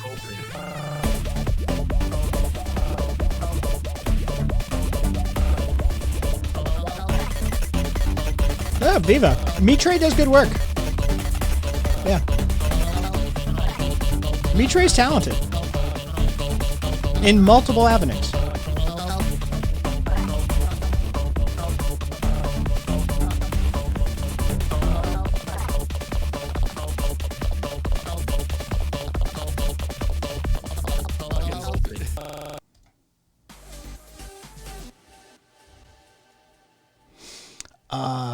All right, let's see.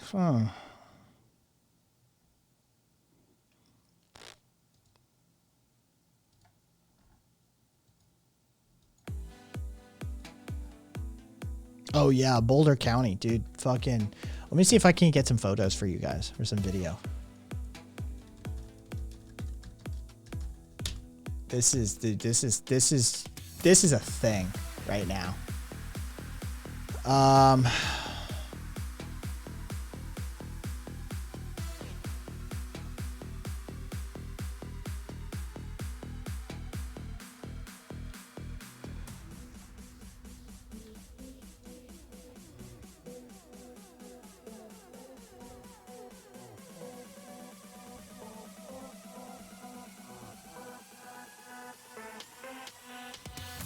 Boulder County, Colorado. Grass fires.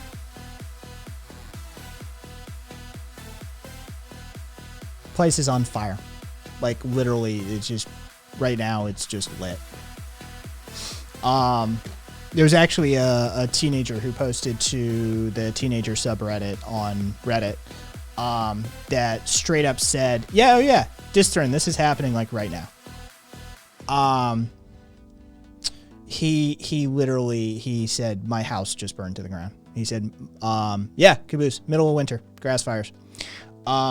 He said, my house just burned to the ground. My cat's dead. He said the cats died. Like the house just torched. He said all my stuff, like all of my stuff. My family made it out. Like my family members made it out, but the pets did not. None of the stuff made it out. He says, we're basically homeless at this point. He said, luckily, like, it looks like we'll be homeless for a month or two, but we'll be, like, you know, able to sort it. But, like, this is, yeah, like, this is, yeah, no, this is, yeah. Yeah, this is just going to become more common. This is just the normal now. This is the new normal. Yeah. Hurricanes, tornadoes, grass fires, blizzards, torrential downstorms, like rainstorms. This is just a new normal. This is what climate change looks like.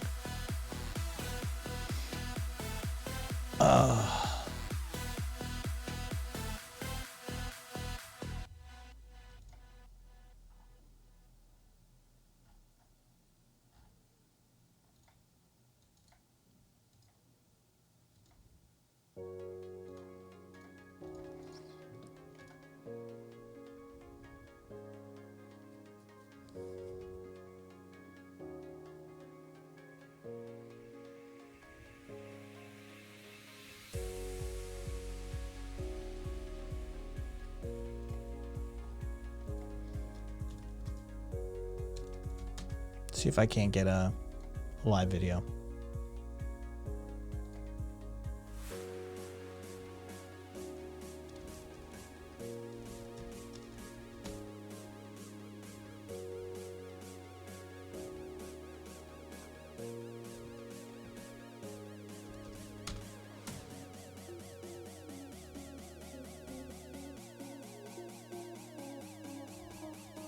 So far, they've lost, as of yesterday afternoon, so far they've, Jesus Walada. So far they've lost over 500 homes in just like a small residential area.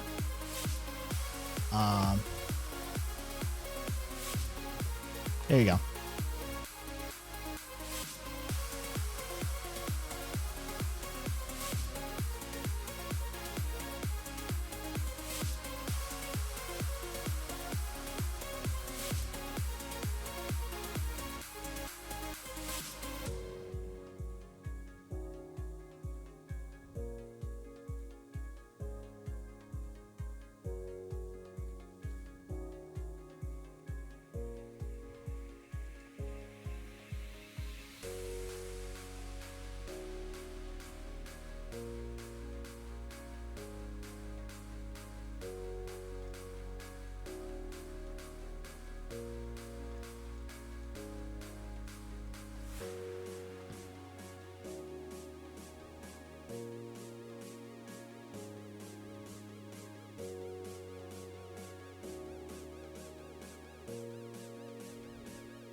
You're like functionally stupid, aren't you, biking?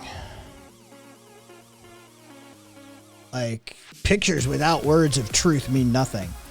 No, a picture of a wildfire, it's pretty clear what a picture of a wildfire can tell you.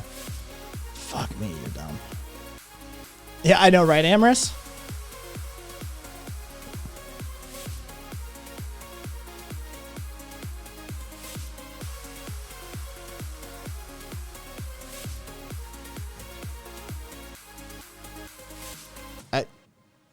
I don't know what to do with you. I need to remove you. But yeah, so that's happening right now.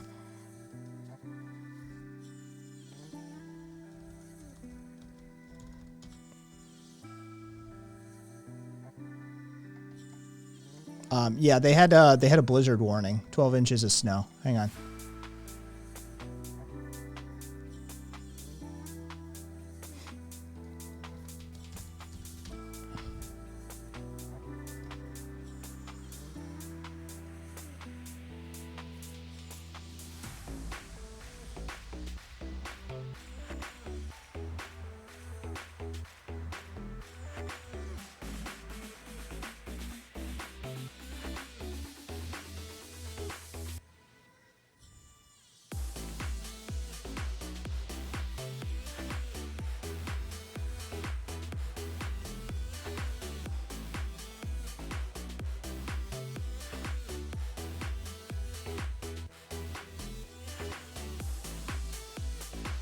This is Hawaii, Caboose.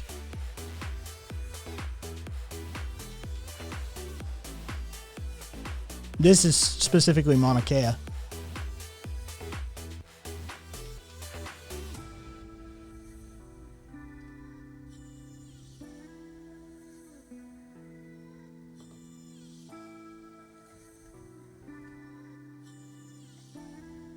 So let's do.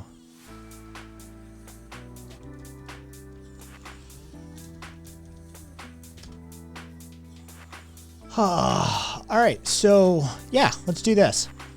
So this is Colorado right now. This is, you know, the place with all the mountains and the snowy bits, right? Like this is Colorado right now. And this is Hawaii right now. Just a little comparison. Colorado, Hawaii. Colorado, Hawaii.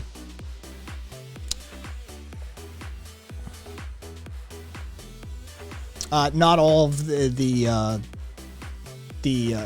cupcake, like, y'all had a fucking, like, Big Island snowstorm. Like, that's just literally... What was it, the 5th? You guys were under blizzard warning on the Big Island? Yeah. 6 p.m. Friday from Sunday, 12 inches of snow with gusts of 100 miles per hour on the Big Island. So, yeah. No, Colorado is actually pretty cold. Distrin. Colorado's pretty cold.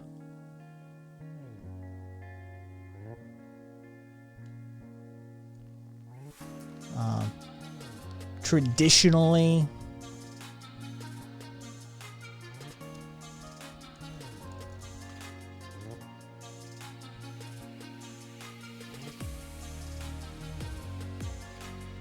let's see. Yeah. Traditionally, this is kind of what Colorado looks like.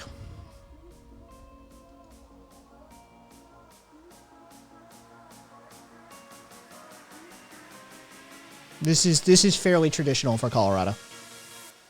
Yeah.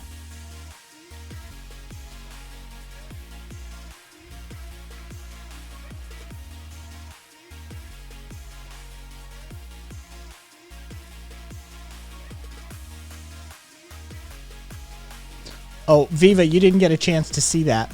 Viva, Biking responded to you by saying, I hate being timed out. So I timed him out again.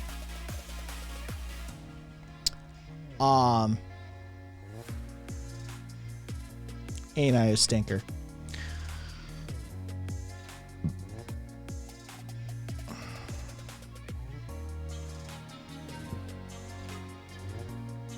In Switzerland, it's 15 degrees today here, 50 approximately freedom units. It's like a chilly early spring day. Eli says you should see the glacier in Switzerland. There's kilometers of ice gone. Show me. Oh, Jesus Christ. That's copy image address. Where is it? There it is.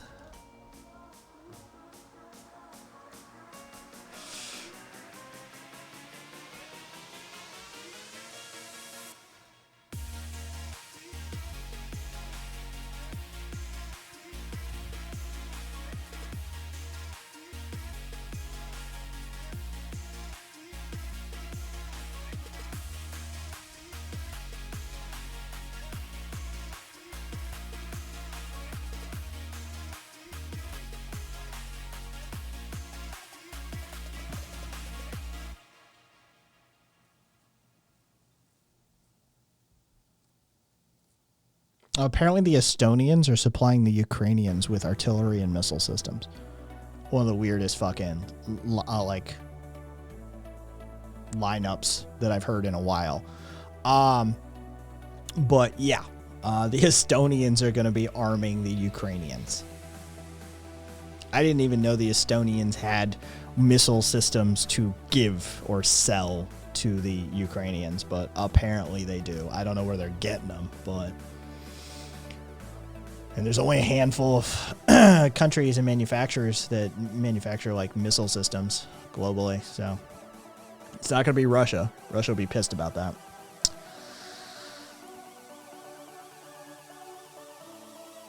Yeah, Viva, I if he operated in good faith, maybe I would. But all he does is like insult me, insult the community, and be a general bad faith troll. So like, I don't know how much of it I'm supposed to put up with before I just start fucking with him back. So fuck him. Let's see.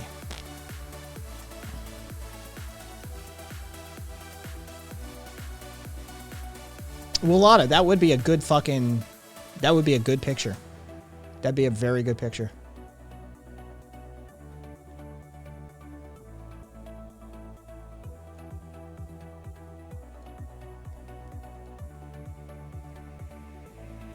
Viva, do you know who... Are they in-house developing missile systems?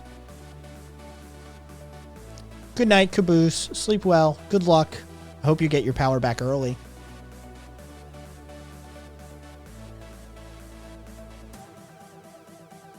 Yet not whether they have them. Are they developing them?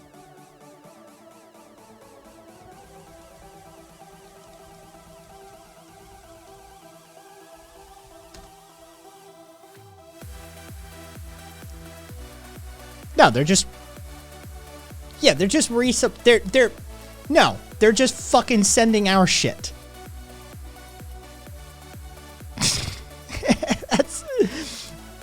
They're just sending our shit. They're providing javelins and howitzers.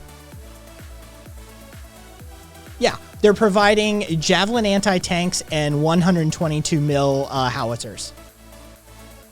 Yeah, they don't have fucking shit.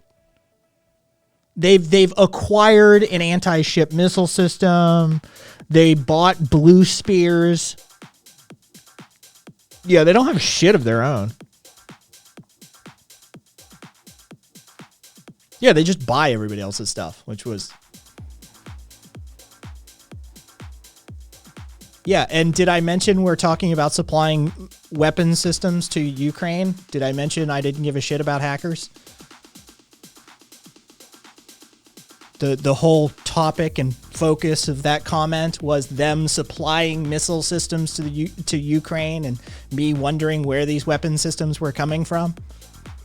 Is that kind of a, you know, did that get lost somewhere in translation? And my whole query about where are they getting these missile systems from?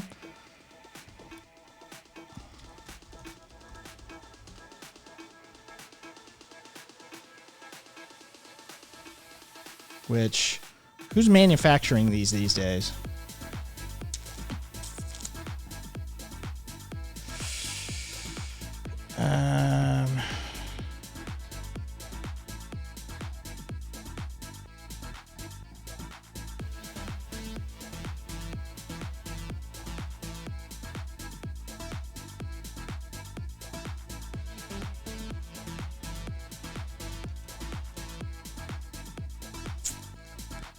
It could be India. India is... It's either Raytheon, Lockheed, or an Indian subcontractor, because there is actually a license to manufacture javelins in India. Oh, no. So they chose to buy Israeli spikes instead.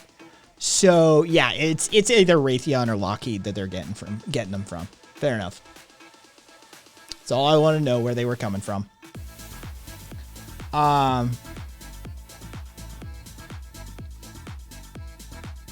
Zippy, because stupid. Which stock went up? Sunrays, you're right. You're right. You're right. You're right. Stock comparison tools. Market beat.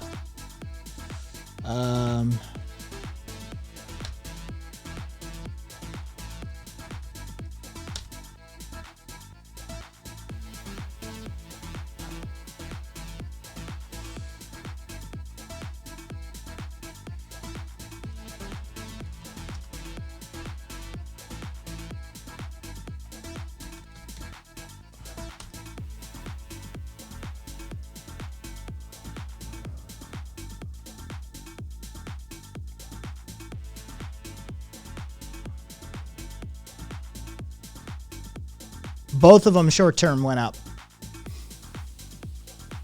Both of them short-term went up. So difficult to know who's supplying.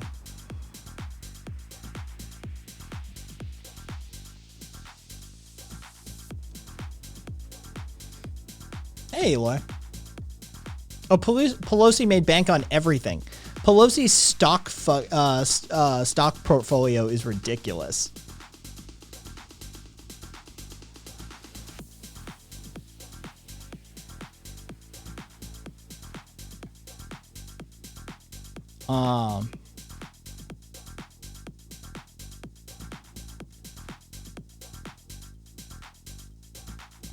There we go. Fine print. She has, she's got about 633,000 in cash. Last analysis. This is via fine print, by the way. She's got about 24.73 million in private investments. 19.1 of that is in food and tourism, 3.24 in financial, 2.257 in private real estate holdings. Then she has about 50.574 million in public stock options, split mostly between information technology, financial, and telecommunications, with some consumer staples and some energy. And then she's got about 65 million in real estate holdings alone. And then her overall net worth is sitting around about 500 million from last I checked.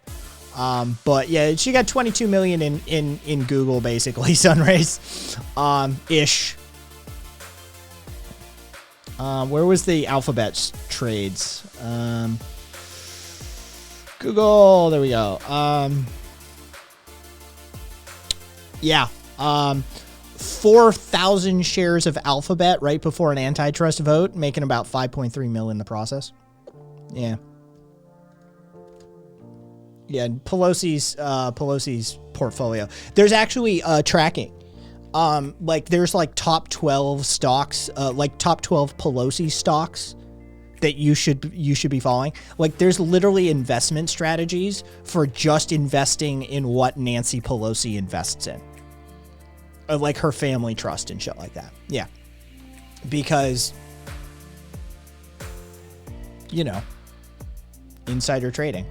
That's what it's about. This bitch, she's doing all sorts of insider trading. So, yes. Like, it's not even hidden. It's just sort of like known, right? Like, I think everybody knows, like, dude, Congress insider trades all the time.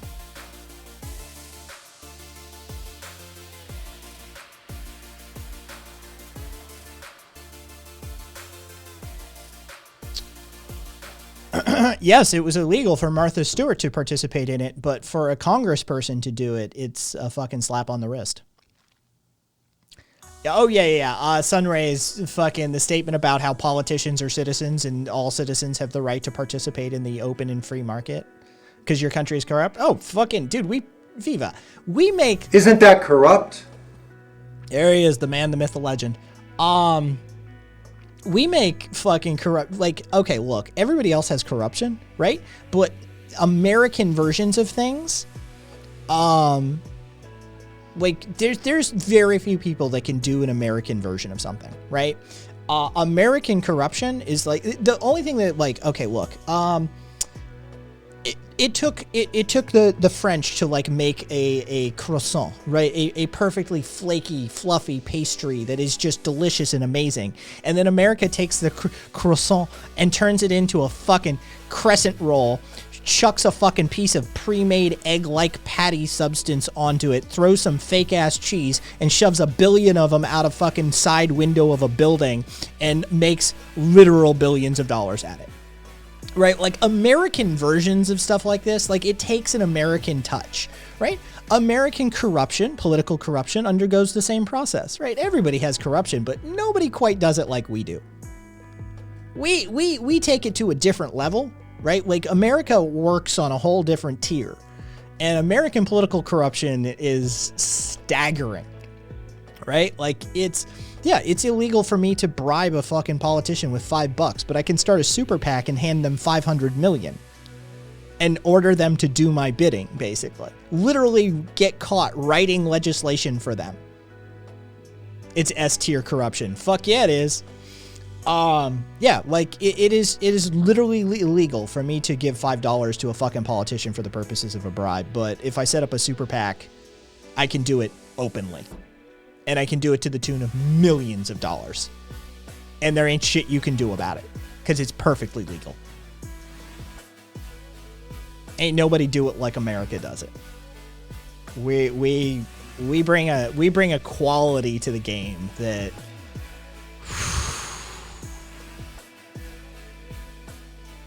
still can't believe people get caught breaking campaign finance laws. It's so legal and easy to do, but people do it wrong. I know, right, Exel? Like, how much of a schmuck do you have to be, right, to like fuck that one up?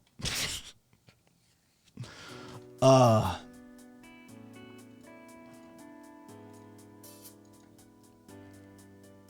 did y'all see the fucking truck driver in Colorado got his sentence reduced by the governor? Madam Albright and Bill Clinton teach the politicians and goes so well. Oh, fucking Madeleine Albright. I swear to God. Yeah, the governor of Colorado reduced that truck driver sentence down to 10 years, which is still a fucking. I've heard mixed things. I'd like to see some of the evidence from the court case actually before I render an opinion on that matter. But like I'm still in the camp of he got railroaded and fucked over big time, mainly because he was brown. But he also passed one of those stops, and he knowingly said he said he knowingly passed it.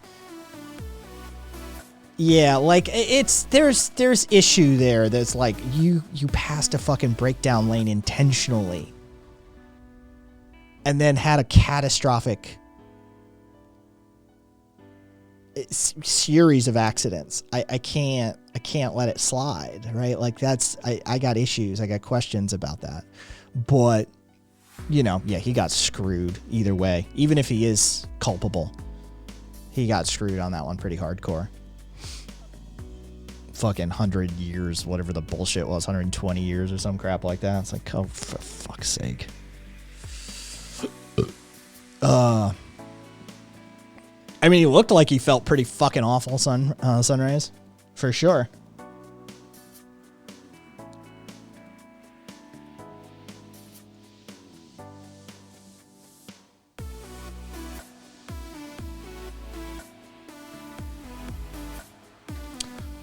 Let's see.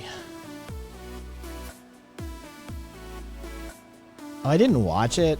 Fucking anybody see the parody video of Bernie Sanders like taking a piss out of Elon Musk, like the Joe Rogan mashup clip thing? I didn't watch it. I couldn't get through it, but apparently it's a thing. Sunrays, I did not. I've heard mixed things across the board about it. I haven't gotten around to it. Opinions, Sunrays?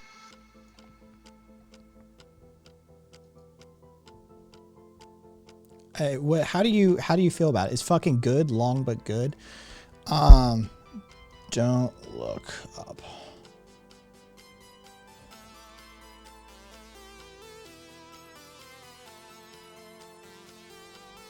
Okay, it's on Netflix. Duly noted. Hey, Astral. How you doing? How's your part of the world, Astral? Cool.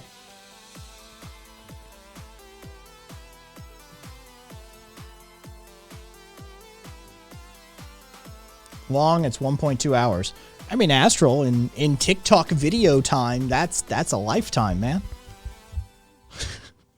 Fucking, the future is now, old man. Attention spans are in like the 30-second range. Thawing, salted, and sandy. Nice.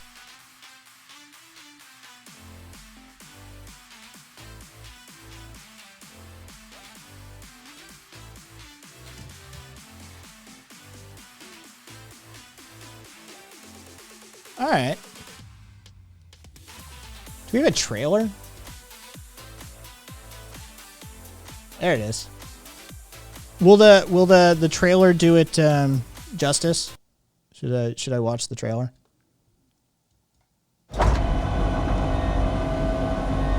This is not real. This is not real. This is not real. This isn't happening. Kate, tell me this isn't really happening. I hear there's something you don't like the looks of. We discovered a very large comet. Oh. Good for you. It's headed directly towards Earth. This comet is what we call a planet killer. At this exact moment, I say we sit tight and assess. Sit tight and assess? Sit tight. And then assess. The sit tight part comes first, then you gotta digest it. That's the assessment period. This is the worst news in the history of humanity. He just blew us off. What are we gonna do? We have to release the information. So we just leak it. Our guests today have made a pretty big discovery in space. How big is this thing, though? Like, can it destroy my ex-wife's house? Is that possible? There's a 100% chance that we're all going to die. Hey. Well, the handsome astronomer can come back anytime, but the yelling lady, not so. Not so much. We're gonna get the news out there, one way or another. It's real and it's coming. Bye, Dak. Take care of yourself, Dak. Jesus Christ, you could have just called me. This comet contains $30 trillion worth of material. What do trillions of dollars matter if we're all gonna die? Oh, no, what if we're rich? That would be terrible.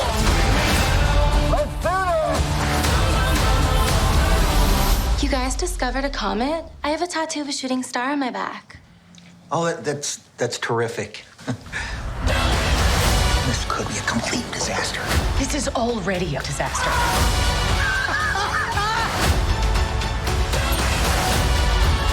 You know that girl from Live TV said we're all gonna die? No. Yo, bro!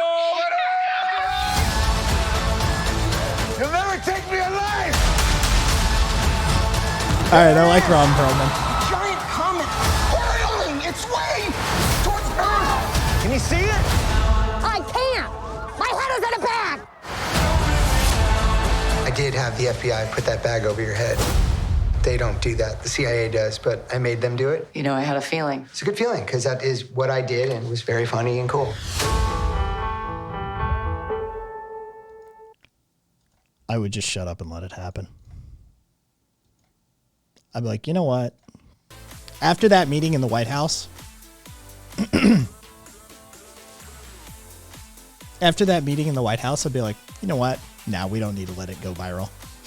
We're good. Just let it hit. Just let it hit.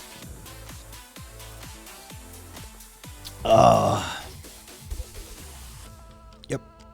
I'm like, yeah, we deserve this. Who wants to spoil it for me? Does I'm guessing the asteroid doesn't fucking hit.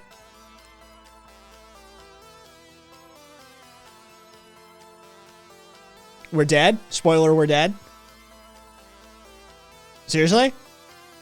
Tell me it ends with humanity being wiped out. Please tell me it actually. I don't mind. Yes? Holy shit. Yes. All right. I like it. I dig it. I'll watch it. All right. Nice. All right. I'll give it a watch.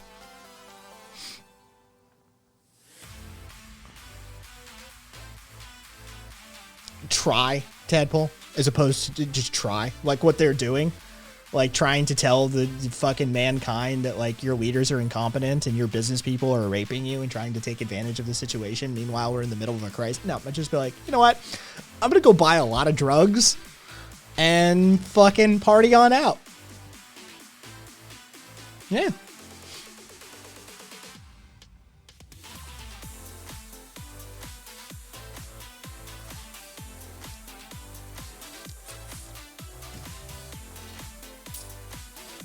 Yeah.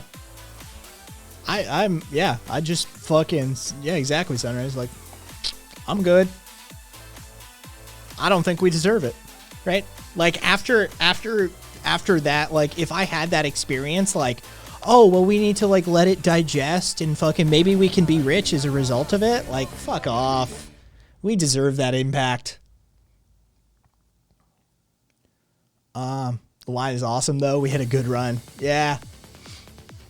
Tiananmen Square. Nice. Love the name. Sorry, is there a way to...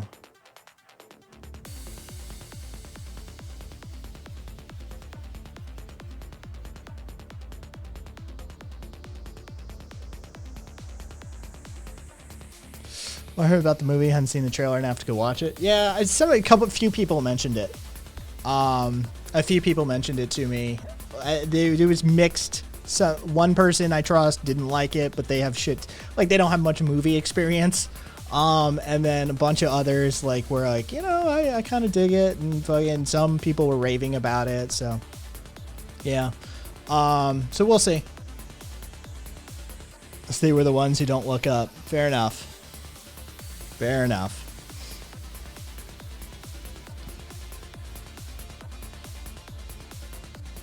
You did the thing for Crix. Where is he? Crix! Crix! Crixack! Zippy is calling you. Death to 2020 and Death to 2021 were pretty good for what they were on Netflix. Alright, cool. I maybe I'll get around to them, GL, but thanks for the recommendation. And y'all know, this next year is gonna be shit, right? Fucking... It's just gonna be 2020 all over again. It's gonna be a thing. Oh, we got it? Oh, we got it. Alright, let me see it. I'll see it. It's a clip. We can use a clip. Politics. Alright, what we got? Oh, we got a haircut finally. Look at him. Is he cleaning his room too? Oh shit, Has. Look at you. See, he's kind of handsome. He just needs to get his shit together. Thank you, Mythic Politics. Beta. Chris, I'm a beta, right? I'm a beta? Really? Interesting. I'm a beta, right, Chris? You just made your fucking account 15 days ago to call me a fucking beta? Chris, I want you to remember something. And this goes out to every single person who talks shit about me. By the way, I'm in LA. Every single person who talks shit about me. Wait, is he in LA now? Did he literally flunked out of school, didn't he? He flunked out of fucking school, straight up. He wasn't joking. He flunked out of law school. Alright. You will only ever have the satisfaction of using your fucking keyboard. Because in person, you would shit your fucking pants if you ever fucking saw me. If you ever fucking saw me in person, you would shit your fucking pants. I guarantee you that. Stay behind your fucking keyboard, you little fucking pussies. Stay behind your fucking keyboard. Stay behind your fucking keyboard. Thank you, Mythic Politics. Oh, Has. Oh.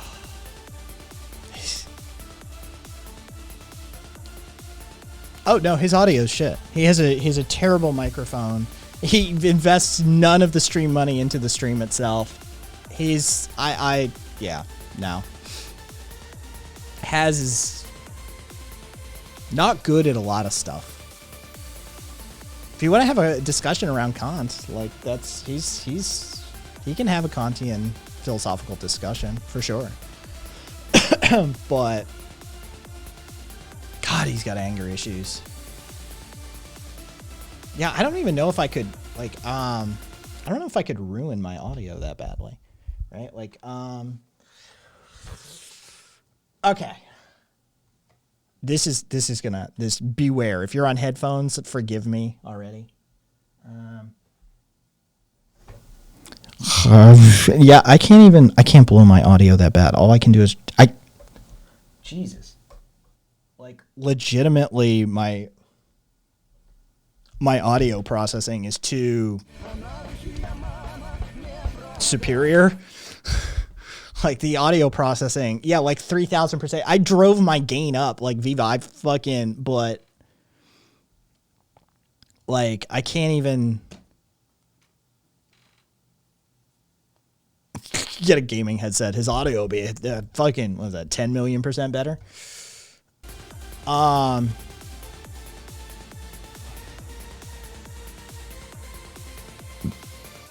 Could it be best? All I can hope for. Poor guy. He was talking about getting a blowjob after that.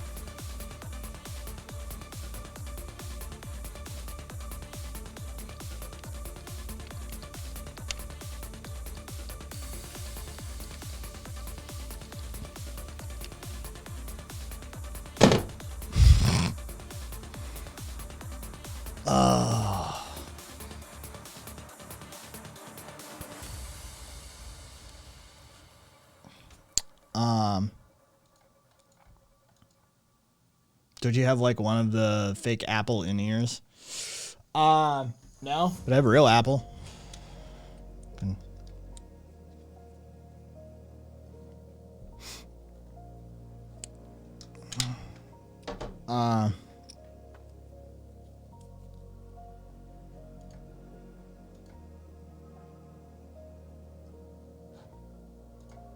Was that like some blue audio mic shit he uses? No, the mic on those is too good. Yeah, I know, right? Yeah. Dude just he needs some like CBT, and not that CBT. He needs cognitive behavioral therapy. He needs to see a therapist. But he doesn't believe in it. He believes it's like Western something. So, yeah.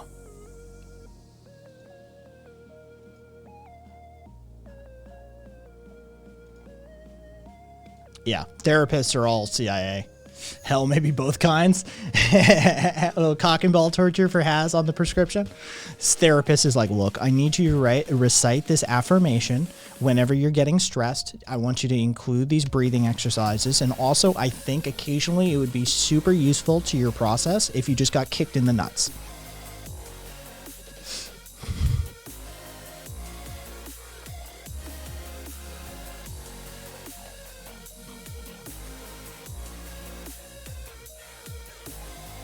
Wait, that's Colorado, right? Polis? Yeah, Polis is Colorado. So the governor of Colorado just pardoned 1,350 Coloradans convicted of marijuana possession and commuted the sentence for 3 incarcerated people.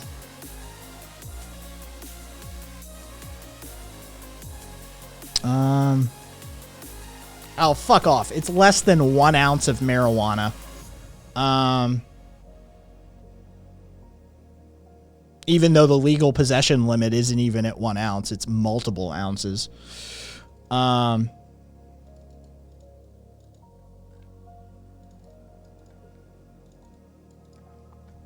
It's a start. It's a start. I'll take it. It's a start. I'll take it. I'll take it.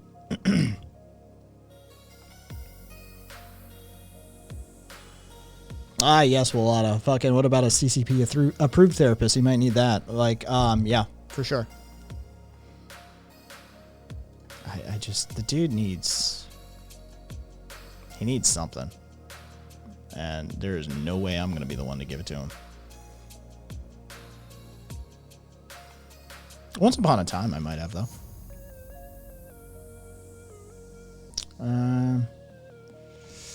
Cool. Yeah, let's do that.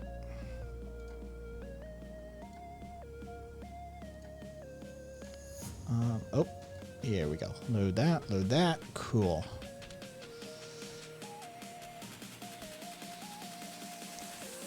Don't stick your thing in crazy anymore? I mean, I never stuck my thing in really anything. I've had my fair share of blowjobs. Okay, here's... All right, fucking, you want to do... I've come from 1 blowjob in my life. Straight up. I've managed to get off from 1 blowjob in my life. He said he would ask for more than a BJ because he needs his 5 minutes of doggy, and I died inside. Oh, Jesus. Yeah, Viva, I'm really difficult to get off, actually. I'm not an easy orgasm. You gotta work for me. My previous partner, he could fuck it out of me. He could get me off just by fucking me. So yeah, like that's I've come more times from being fucked in the ass than I have from being blown. Like numerous more. Came only 1 time from BJ with my ex, and again she didn't try very hard. Fair enough, beast. Yeah. Yeah, I'm not an easy one. I had a dude who wanted to worship the whole cock and ass thing. After I got pierced, he hit me up, And he just wanted to, like in his words, I would want to worship your pierced cock, right? I let him have a go at it. Let him have a go. Fucking rim job, fucking blow job. Like he went to town. He couldn't do it. He couldn't get the job done. I'm not an easy orgasm. So is what it is. But yeah.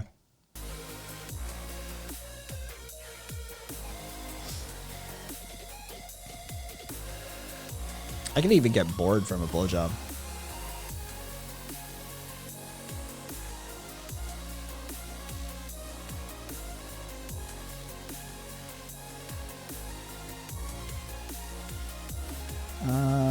Yeah, let's do that. Oop, wrong icon entirely.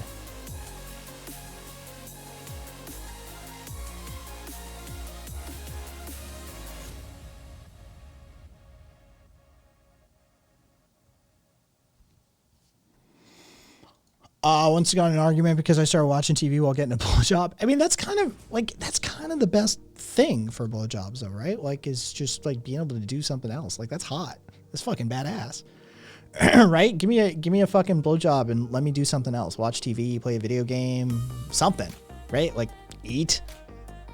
That's have a good some good food and drink while getting a blowjob. That's come on, like that's like living the dream.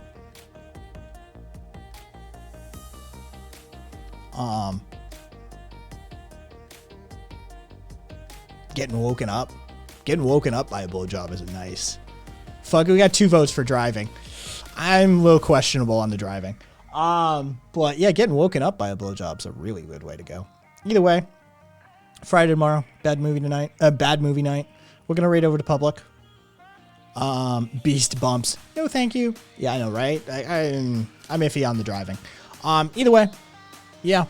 Oh, Crix, voice chat after if you want. Either way, let's go say hi to public. Catch y'all later.